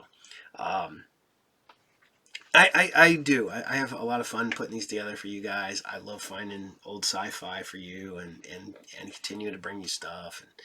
And yeah, I know I'm running some shows and I'm keeping it going, but I'll mix some other stuff in there. But, you know, Space Above and Beyond, we're almost done. Might as well finish that off. But we're mixing, you know, like we mix Sinbad, we mix Swamp Thing, we do, you know, Nowhere Man. We'll keep doing that. But we're going to keep bringing you each and every Friday until I can't. And, and you will be here, sitting here with us every Friday with your drink in hand, you know, bucket of popcorn, whatever you're doing. You're going to be hanging out with us. And I want to thank you guys all, because you're all so much fun. You know, Johnny and Autumn and Tarek and Maddie Bot and BP at 77 and, you know, Harley and all you guys. You're so much fun. And I would keep going on and on forever with your guys' names, but, you know, that's what it is. I should tell you, remember, like, share, subscribe, hit the bell notification. We're at Patreon at patreon.com/grouptherapytv. Every little bit helps. and I appreciate it. We also get the weekly shout-outs. You get your name in the credits. And, so all that funness. And also you can go over there and watch unedited episodes of the shows. Like if YouTube said no, I put them over there, so you get to watch full episodes. And plus, occasionally, after-school specials. So, on that note, I want you guys to take care. We'll see you all there. And remember, Attack of the Show, past the credits. And from the captain and the Vince, bye. Bye-bye.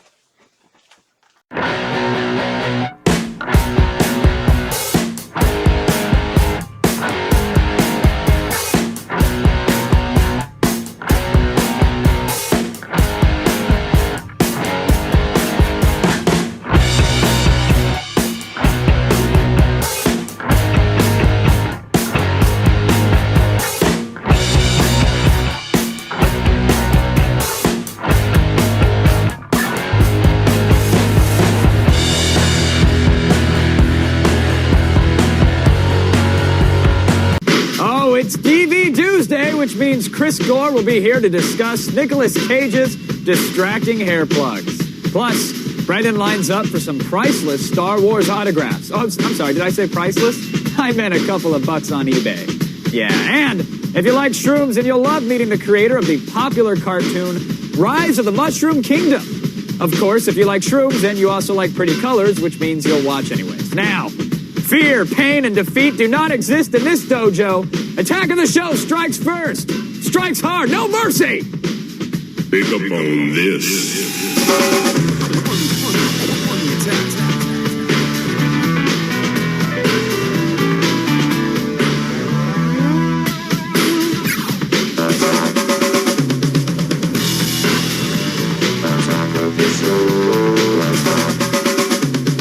Hello, everyone, and welcome to Attack of the Show. Yes, it's Tuesday. It is Tuesday. Good day, big day. Yes, big day today. Big, huge, important things. Massive, gigantic things are Sarah's happening got some of those things going on. Tell us all about them, Sarah. Oh, the big, gigantic, massive things? Yeah, the super big surprise that we were planning for everybody. Tell them. I can't ruin the surprise. I actually don't know what the surprise is. I'm a little confused. But today is Tuesday, which is code for DVD-Tuesday. Yes. And you know that I love DVD-Tuesday, so I'm very excited about that. You actually highlight and draw smiley faces all over your calendar on each Tuesday. It's like it's a little column of smiley faces. Because of Chris Gore, or because of you just really like DVDs? You're so weird. I don't even know how to respond to that. All right, fair enough. All right. That's awesome. I'm not supposed to talk about the calendar. I feel the same way all the time. That's funny. Now, great. there's look this way. No, Kev, Yeah. come back. Come here. We showed out some pretty cool iPod accessories, but then the forums start blowing up. Where are the speakers? Where are the speakers? We want to see all the cool speakers. Well, we have some from our labs. You'll do anything for those forum kids. That's right. I love them forum kids. This is the Bose Sound Dock, and now it goes for $300, but the labs say it gives a rich and full sound. Yeah, even at high volume. So we really like it, but it is $300. Now, What's the deal?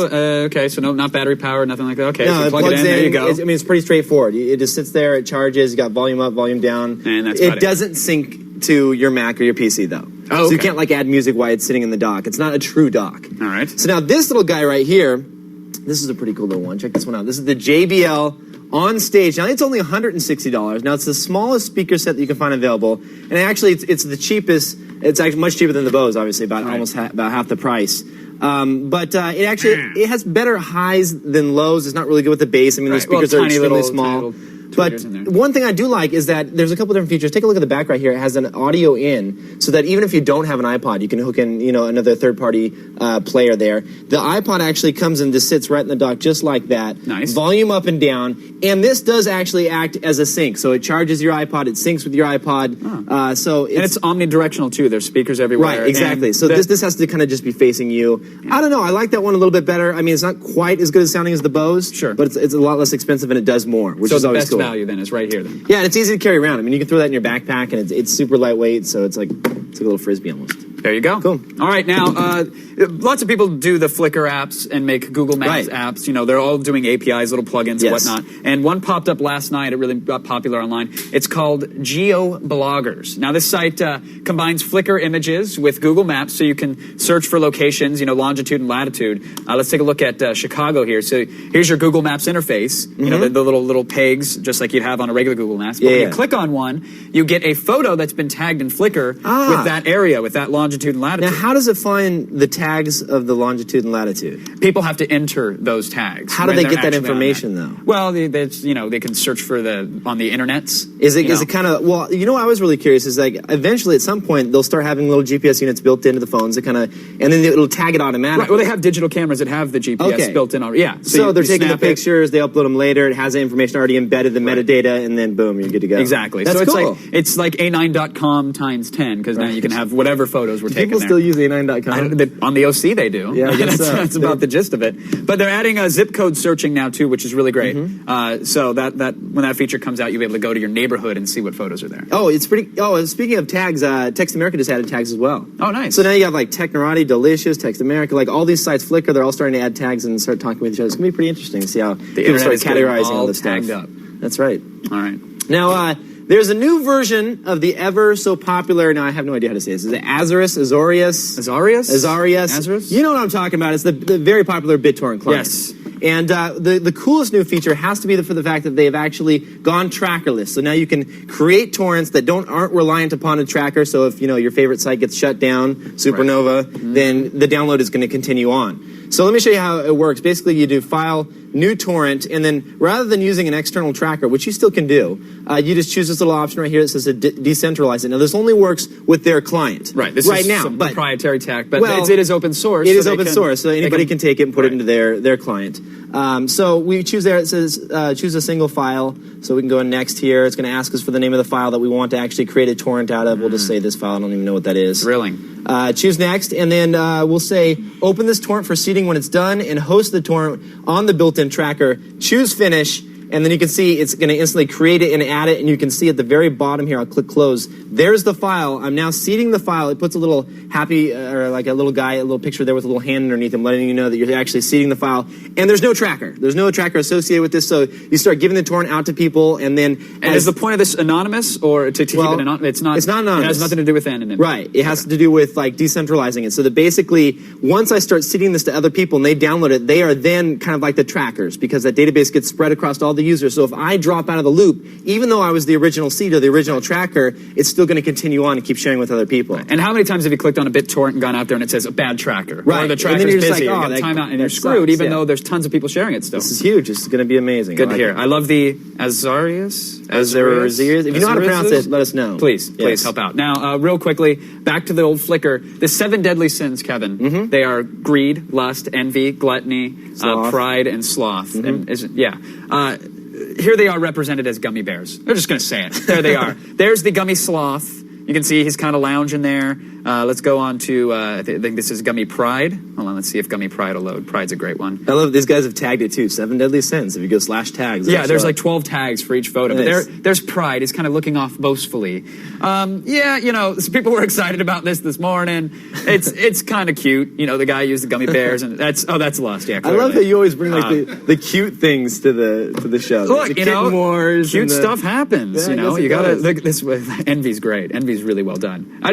Someone took the time to do this. Someone uploaded it. We should point it out. That's great. Look at he's green with envy. Get it? That's freaking amazing, Kevin. All right, fine. That's awesome.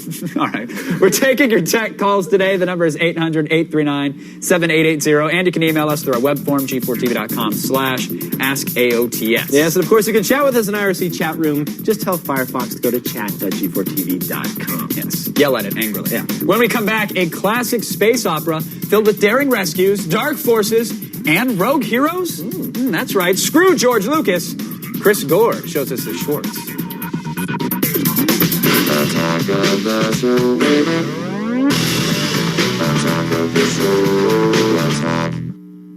I think it's time to celebrate my personal weekly holiday. TV Tuesday!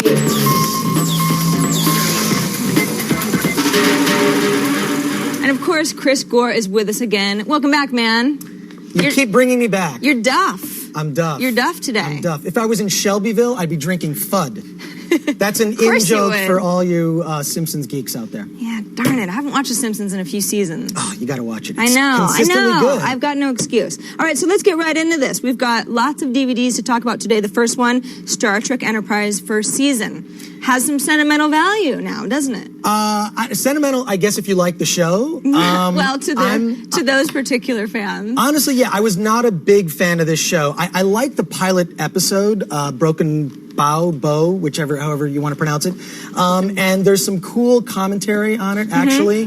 But I was not a big fan of this series. So and neither were a lot of Trekkers, as they call themselves. Well, yeah, for me... That was the problem. Well, for me, after Next Gen, Star Trek just started to fizzle, and I was expecting, this is great. It's a prequel. It's Enterprise. Right. We're finally going to see red shirts. So many questions will be answered. Yes, red shirts, blue shirts, those beige shirts, and those go-go boots and mini skirts. But they didn't get to that. I'm thinking, let's go back to the... it didn't happen. I watched the premiere episode. The box set, I got to say, they did a really good job on this box set. There you go. So there's a lot, there's For extras. the fans, there's something there. For the fans, there's something there. It's kind of a cool box, and there's audio commentary, and there's a text commentary, which is really cool, kind of giving you little factoids. And then if you poke around, you'll find, on some of the control panels, there's you can click buttons. It's real nerdy. But, you think? It's one of those things where, for me, it's a rental. It's a rental. A rental. It's good, but not that good. In your expert opinion. I'd watch it, but if someone saw it on my shelf, I think that would be You might hide it behind the other DVDs. Yeah, too geeky even for me. So it's a rental. Okay, moving on. National Treasure. This was big. This was a big blockbuster. What was it? Was it last summer? Yeah. Well, yeah. It was one of those Jerry Bruckheimer, so dumb it's fun action. Indiana movies. Jones wannabe. Yeah, like that. In fact, what I kind know of the kind. annoyed me about this movie is it actually kind of tricks you into learning U.S. history. For example, did you know that the United States started out as 13 colonies? What do you think? So, yeah.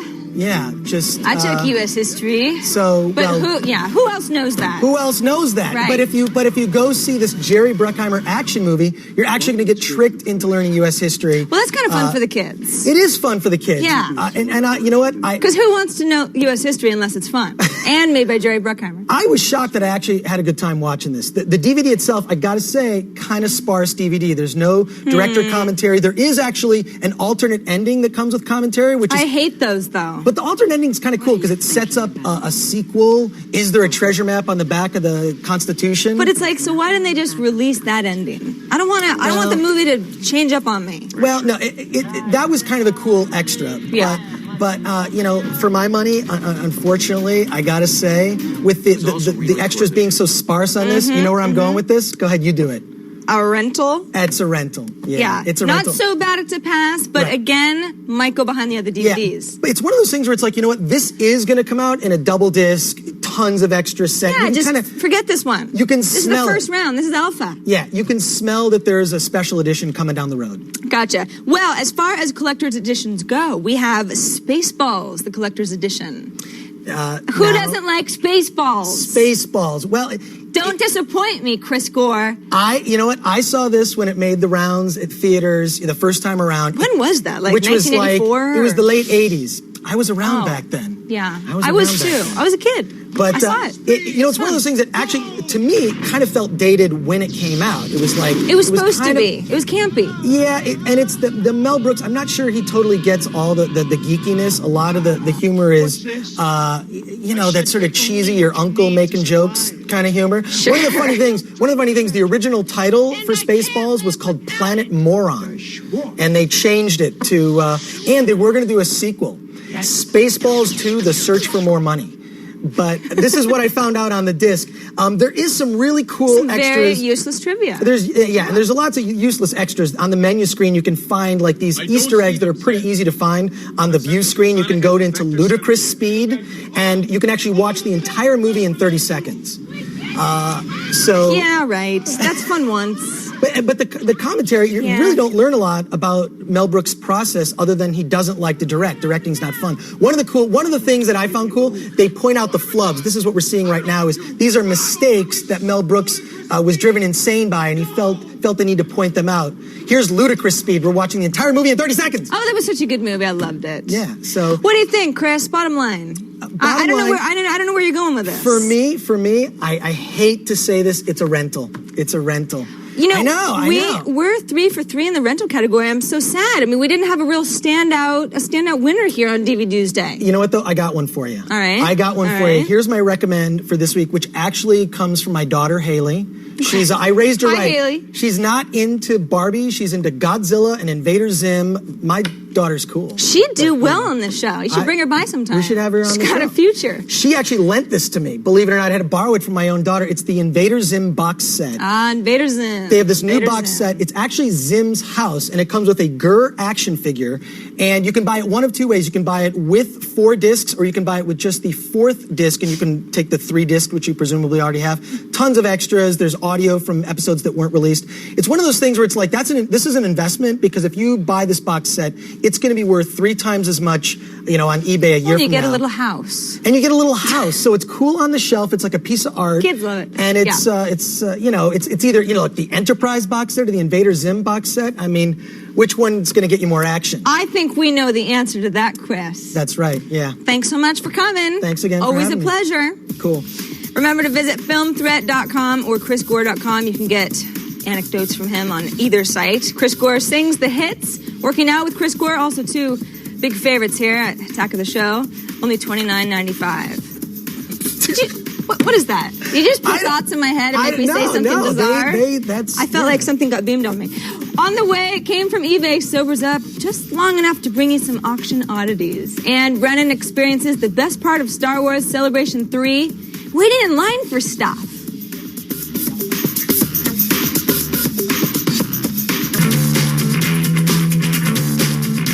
When I was a kid, I really thought I had a shot at starring in the Star Wars movies, because we all knew they were going to be made eventually.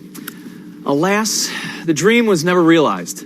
But being in a Star Wars film is like a full-time job with the constant pressure of living up to all those fans. Now, the nice thing about Star Wars Celebration is the fans get to meet some of their favorite stars from the films without their makeup on, so they can see what they really look like. I met R2-D2, I met Boba Fett. The guy who plays Chewbacca wouldn't talk to me. Darth Vader did, however. At least he's cool. I'm trying to assassinate the Queen, and I'm that's you. working underneath Jango Fett, and Obi-Wan and Anakin see me and start chasing me. Do you think that your character's so popular because he's like a really cool bad guy? I think there are 3 things about Boba Fett. I mean, first of all, the costumes. It's cool, right? Secondly, he answers Darth Vader back, gets away with it. Not many people do that. Right. And then, of course, he captures Han Solo. And the fans like him because he's on his own. He's his own man. You're a Jedi? I'm a Jedi, yes. Crazy. How'd you score that? I scored that when I was an employee of one of George Lucas's companies, Industrial Light and Magic. I started out as a PA there after college, and then this kind of one thing led to another, and we ended up in front of the camera. That's the coolest thing I've ever heard. Now, dressing up like characters from the films is really become kind of an art form. But being your run-of-the-mill stormtrooper is kind of passé. So what you need to do is find kind of a minor character and then make your own costume in excruciating detail. Here comes my character. This is you? He's coming towards me. Yeah. This is gonna be freaky. Yeah. My name is Karen. I come from Daytona Beach, Florida, and Aayla Secura is my favorite Star Wars character. So you figured, what the hell, I'll put on some blue paint? Yep. Come on out. Yeah, you can't do this every day. In the big pirate scene in episode 2, what was your motivation when the swashbucklers came aboard the ship? All I was looking for was to push them off the ship and take all their bloody gold. Episode 2, I did a scene where I was eating on the table 100 times. We had 100 plates of tofu, is it? And oh God. Yeah, God. Yeah. 58, I was spewing my rings, and they had a spew bucket there, and that's why I don't look too happy when I'm eating, because it's tofu. If you have tofu 100 times over, that's what you look like. So I need to know, when you guys go to the bathroom, do you cross your streams? Where's your fourth guy? Wasn't there a black guy involved, or what happened to him? Well, he shaved his head and is going around as Mace Windu now. So this is the original R2-D2, correct? Yeah, right. You were in the little box, right? Claustrophobic. Uncomfortable. Did you have little controls that you had to A little bit of control, but not very much. Just to move the head that way. And move it that way. And shake it a bit. That was about it, really. That's all there is to it, I guess. That's all there is to it. No eyebrows. Do you ever miss the Ewok suit? Yes and no. I'm very fond of the character because he's given me the opportunity to do everything that I do today in acting and being here at Celebration, for example. But then they were very difficult to work in. They were very hot, very uncomfortable. So I'm fond of the character, but I guess I don't miss the suit. So yeah, most of the people that I talked to were very nice, very accommodating people. Seem very, very polite. Yes. Some people were not because they're hotshot movie stars who dressed up in costumes and had masks on. And we wouldn't name names or which characters were complete tools, would we? We wouldn't name names. We would say the characters that they played. In this case, the guy who played Chewbacca was a little off-putting, Kevin. Full back. So be careful when you run into him. Yeah, he's also like 7 feet tall. Oh, so I probably shouldn't say that too many times in case I run into him at a convention. He's not in the building. Okay. As far as I know. Good to know. Good to know. Excellent package, Brian. Well done. Folks, I'm sorry to say this, but we're not done with you yet. Coming up, we'll be answering our phones, and hopefully you'll be on the other end with your tech questions, because if not, then we'll just have to chat with the dial tone. And also, next, it's your daily dose of head vitamins known as the feed. The feed. Yeah.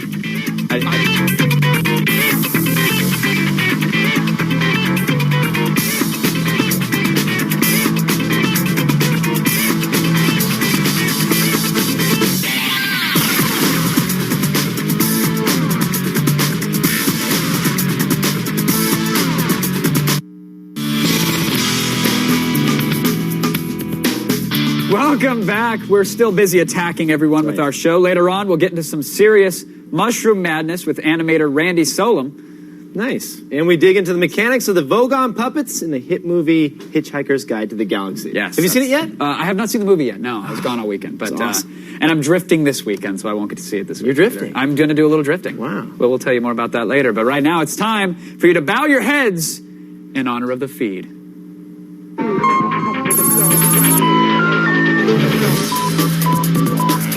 Bill Gates recently opened up to the Society of American Business Editors and Writers, saying, "Regrets? I've had a few, but then again, too few to mention. Except that time I decided to reward employees with stock options. That was dumb."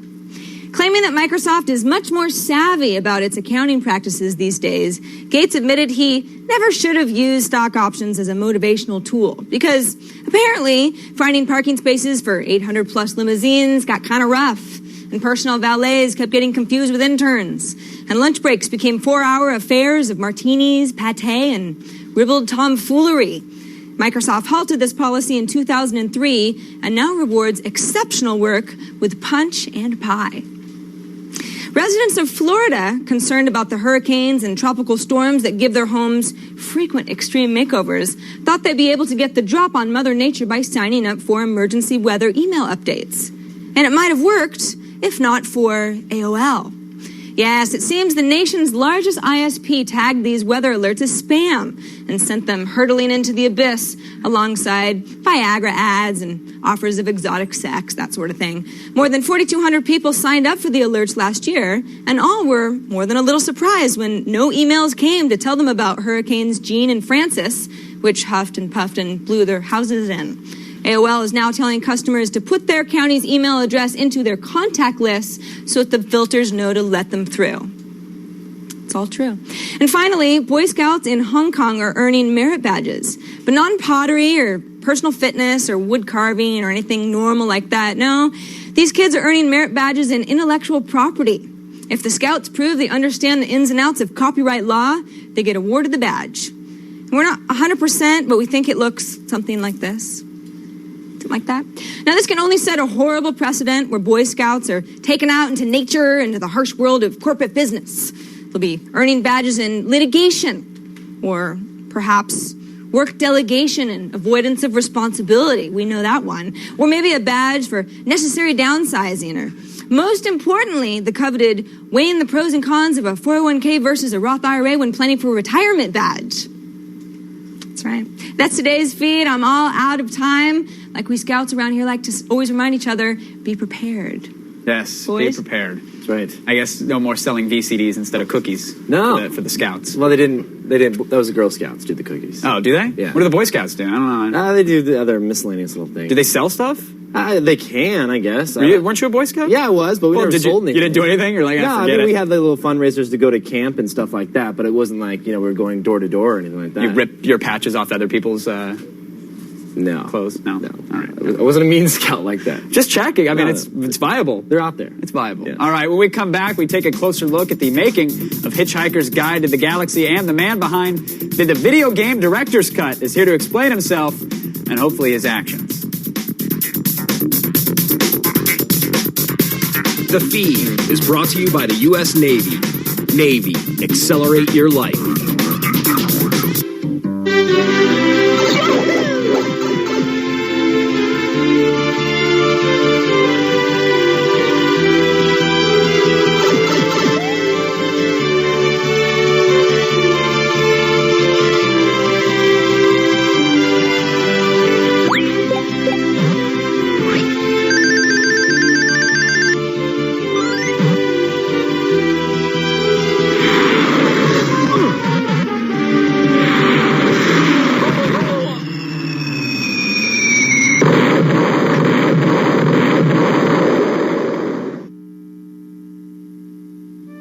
Poor Mario. As a lifelong gamer, Randy Solom sat through more than his fair share of video game cinematics, so naturally, he decided to make some of his own. Please welcome Randy to the show. Thank you for joining us. Thank you. All right, tell me about the video game director's cut. Video game director's cut is basically a site I created where I take old video game graphics and create movies out of them using Macromedia Flash. Now, how long have you been doing this? Because you've been at this for a while, right? Yeah, since 2000, actually. Okay. Back in 2000, there weren't a lot of people doing this. I mean, now you see a lot of little, video game kind of tributes and whatnot, but you got into it pretty early? Yeah, I was on Newgrounds.com, and I was checking out the movies there one time, and this guy named Clark Liebeck was making these Sprite movies, and he had a site time called Nintendo Classics, and I decided to take my shot at it, made a couple of them, got really popular. So did you go back, you went back and voted on his again and gave him all ones and then gave yourself fives? No, I gave him fives. We were on the same level, so. Yeah, so I started making my own movies, and a site came about it, and then Newgrounds, Tom Fulp, the creator of Newgrounds, decided to host me. I've been with them ever since. Very nice. And so that's been the connection with Newgrounds. They've been supporting you. And yep, plugging them today. So. And looks good. So they provide your wardrobe and your hosting. Yeah. Very good. Well, thank you, Tom, for helping them out. Now, what inspired you to do this type of animation? Well, I've always had a love for the games, ever since I was younger. It's a big part of my childhood. Right. Always growing up with Mario and all that. So first thing I want to do when I started working with Flash was to just make these movies. Did you start making these to learn Flash, or were you already pretty proficient? I played with a little bit of Flash. I had a degree in graphic design. I graduated in 2000. So I was pretty proficient in Photoshop, Illustrator, things like that. Okay. So when I started working with Flash, I did some cartoons, but the video game ones are what I basically do now. Now, what's the technique? Did you go and download a bunch of ROMs and then use tools to extract I had the all sprites? that stuff, or how ROMs, did that work? emulators, things like that. And Totally legal because you own them. I own them. Just I do own them backup all. Yeah, Yes. yeah. Kiddies, don't download that unless you have the games. Right. It's legal. So I would take the screenshots and paste them into Photoshop, manipulate them, edit them the way I want it to look, and bring them in Flash. So your artwork's Do all pretty the much animating. built for you. You're just animating with their sprites. Except for when I had to do a modified sprite, because you don't really have Mario dying. You don't have his casket built. I made that myself. Things like that. Now that. I mean, you're working with Mario, you're working with Sonic, you're working with established game characters. Mm-hmm. I got to believe that there's somebody knocking on your door from, one of these big game companies. Hasn't anybody? I've never heard anything, believe it or not. I thought I would have, but I've never heard anything. You just don't answer the door, or they actually haven't come No, I've never heard anything. That's If great. If anything, I hope they know that I appreciate the games. I've loved them since I was younger, and I I've always had a love for the game, so I want to hope that they understand I'm turning a new generation of gamers on these old games. Right, this isn't out of spite, this is out of love and appreciation for them. Yes. I got you. Now, Rise of the Mushroom Kingdom. This has sort of blown up. I mean, I'd seen your work before, but now everybody's sharing it. Tell me about Rise of the Mushroom Kingdom and how that came about. Well, there was this kid on Newgrounds. He created a little epic series. His name was Nova Crow. That was his username, and it was called just like titled simply like Mario Brothers. It was this big epic battle between Mushroom Kingdom and Bowser, the big guy, the Koopas. And I decided to take it in my own direction, using 16-bit sprites and you kicked it up a notch. I tried to kick up a notch. I mean, I don't know if they did a better job, but I was pretty happy with it. Right. And so what's the concept with Rise of the Mushroom Kingdom?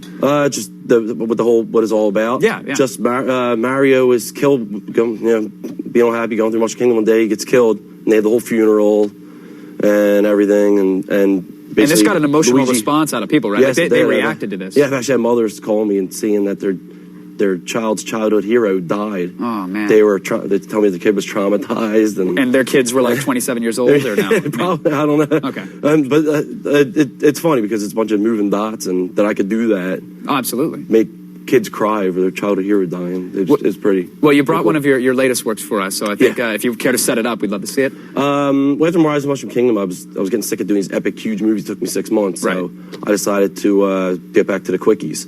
So with help from my friend Bridget, showed me what ideas I came up with a new Sonic quickie. Sonic the Hedgehog 1 was one of my favorite games when I was younger. So the original Sonic, the original Sonic, old school, not the anime Sonic of today. I can't stand him. So. All right, well let's take a look at your Sonic quickie.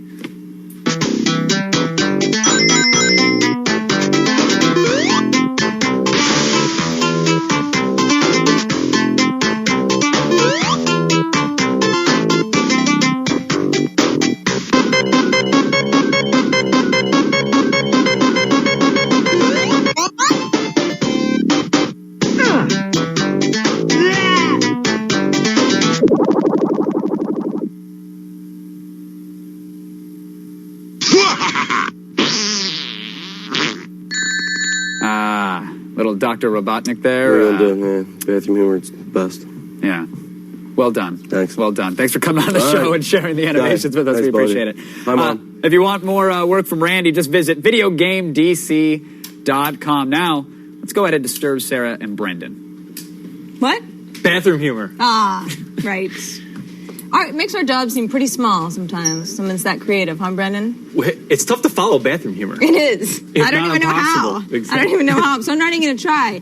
But moving on, Talatodian fanboys put The Hitchhiker's Guide to the Galaxy in the #1 slot at the box office this past weekend. And those who saw it at the El Capitan Theater here in L.A. even got to meet some of the stars. What's that like, Sarah? I don't know. I wasn't there. We decided to catch up with the creative director of the Jim Henson Creature Shop to find out what's behind some of the movie's less human characters.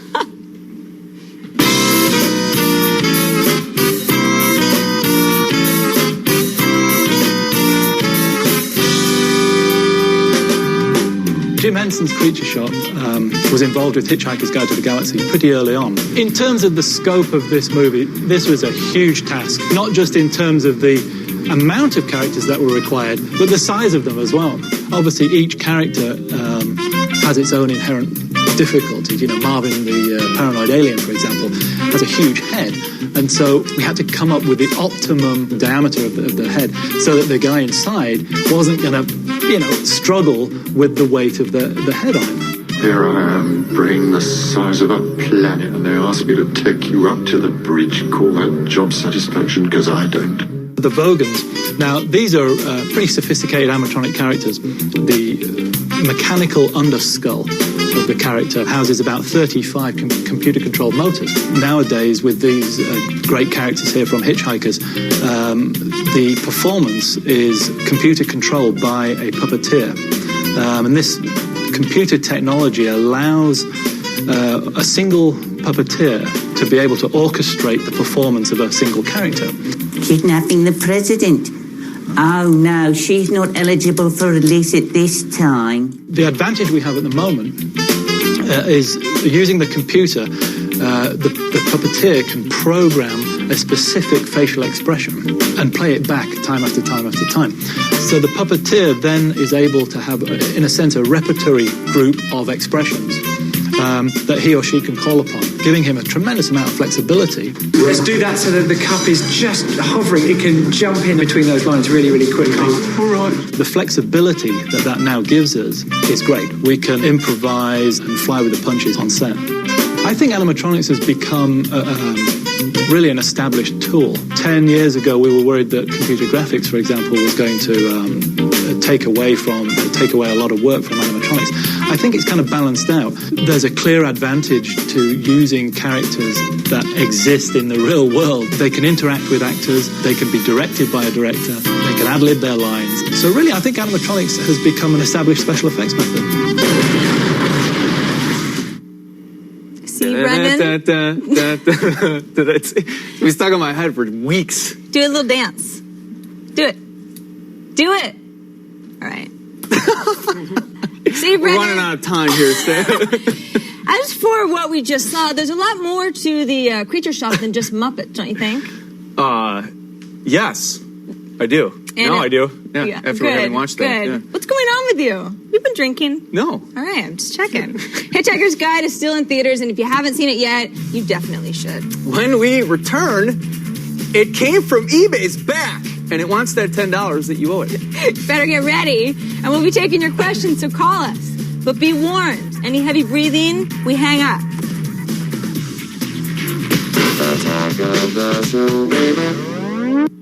On tomorrow's show, the hits just keep on coming.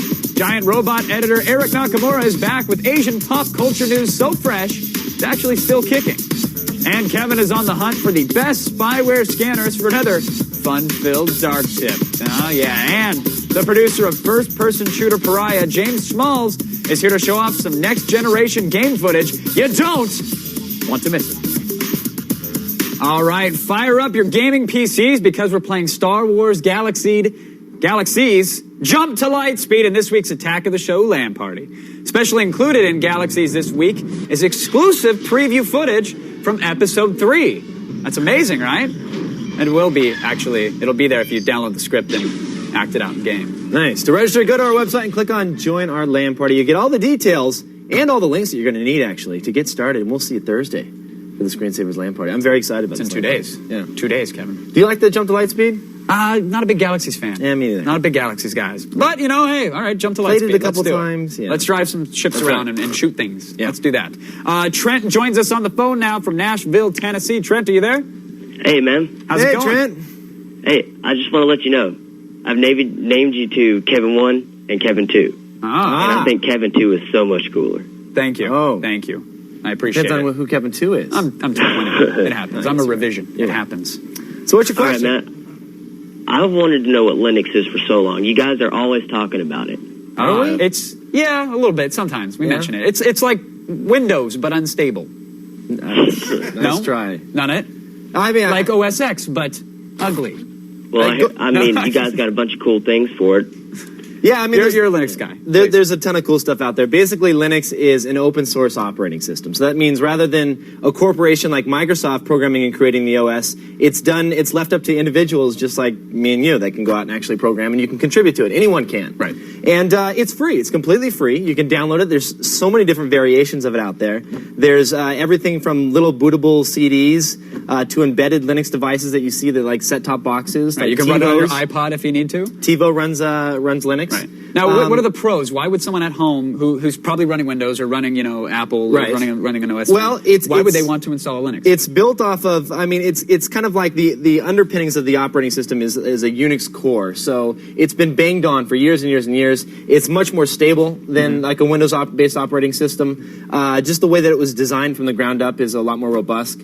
It's free. It's completely free. You don't have to pay for it. You don't have to worry about spyware or adware. You don't have to worry about a lot of the viruses. There's every once in a while. Right. But you do have to worry about not having a lot of applications that you're used to. Right. That will run You're going to on, have to go with the alternatives to those applications. Like Microsoft Office isn't going to be there, but there'll be OpenOffice. Right. There'll be the GIMP. Right. Exactly. Versus Photoshop. So it's a great thing to play with. There's a lot of money to be made in this area. It's really growing. It's catching on with popularity. I mean, there's almost all servers, web-based servers, are all. I mean, there is a lot of internet information servers out there, but most of the hardcore stuff is all Linux-based. I'd get into it. It's a lot of fun. But if you love the games, Think twice. I just have to say, yes, Linux games are out there, but just think twice. Yes, definitely dual boot. All right, guess what, folks?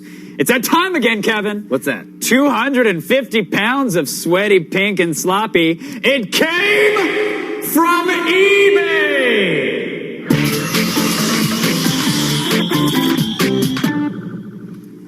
Howdy, Miss Lane. All that Linux talk.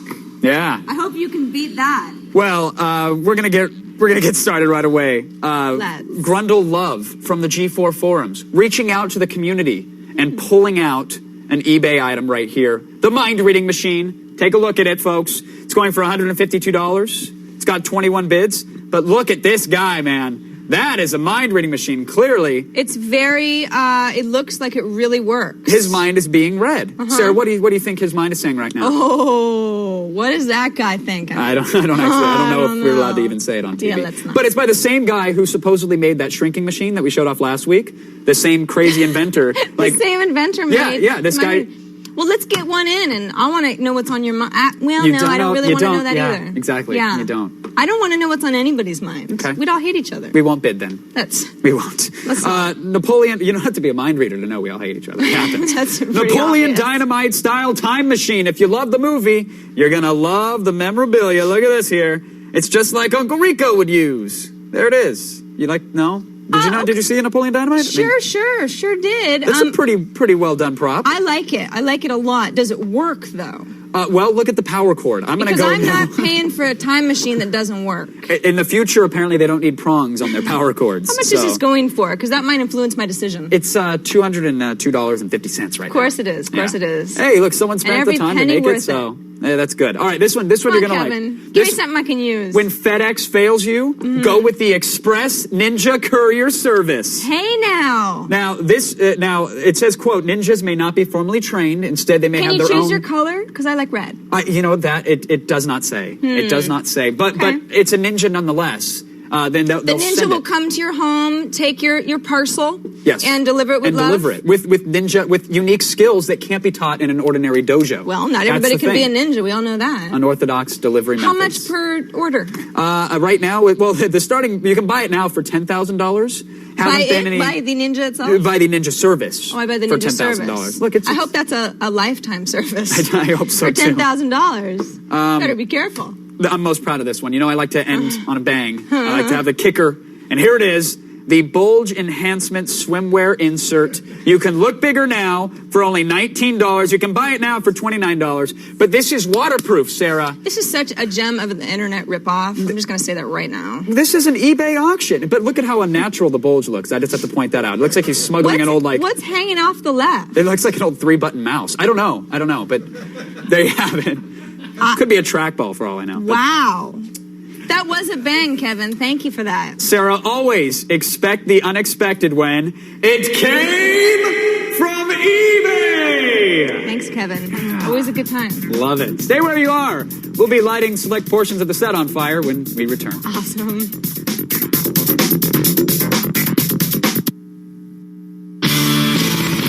Let's see what's going on in the old internet relay chat room. That's right. You guys ready? Yes. First question from Skimster3000, who asks, is it really worth it to buy Photoshop CS2? I didn't know you could buy Photoshop.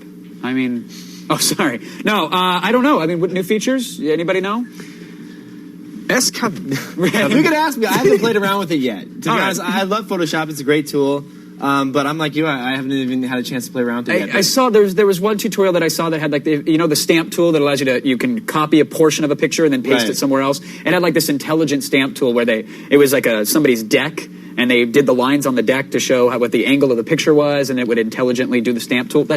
I got an idea. Let's bring somebody on to talk about the new features in CS2. Let's do it. Done. Does that work? We'll let you know later. Let's do it. All right. Do we have one final question? No. We don't. Sorry. We don't? It's true. Wow. Now the show is over. Wow. No more time for any more well-answered questions. That happens. Seems fast. Thanks to our guests, Chris Gore and Randy Solom. You stay where you are. The infamous Adam Sessler episode of Murder, She Wrote is up next. I love that show.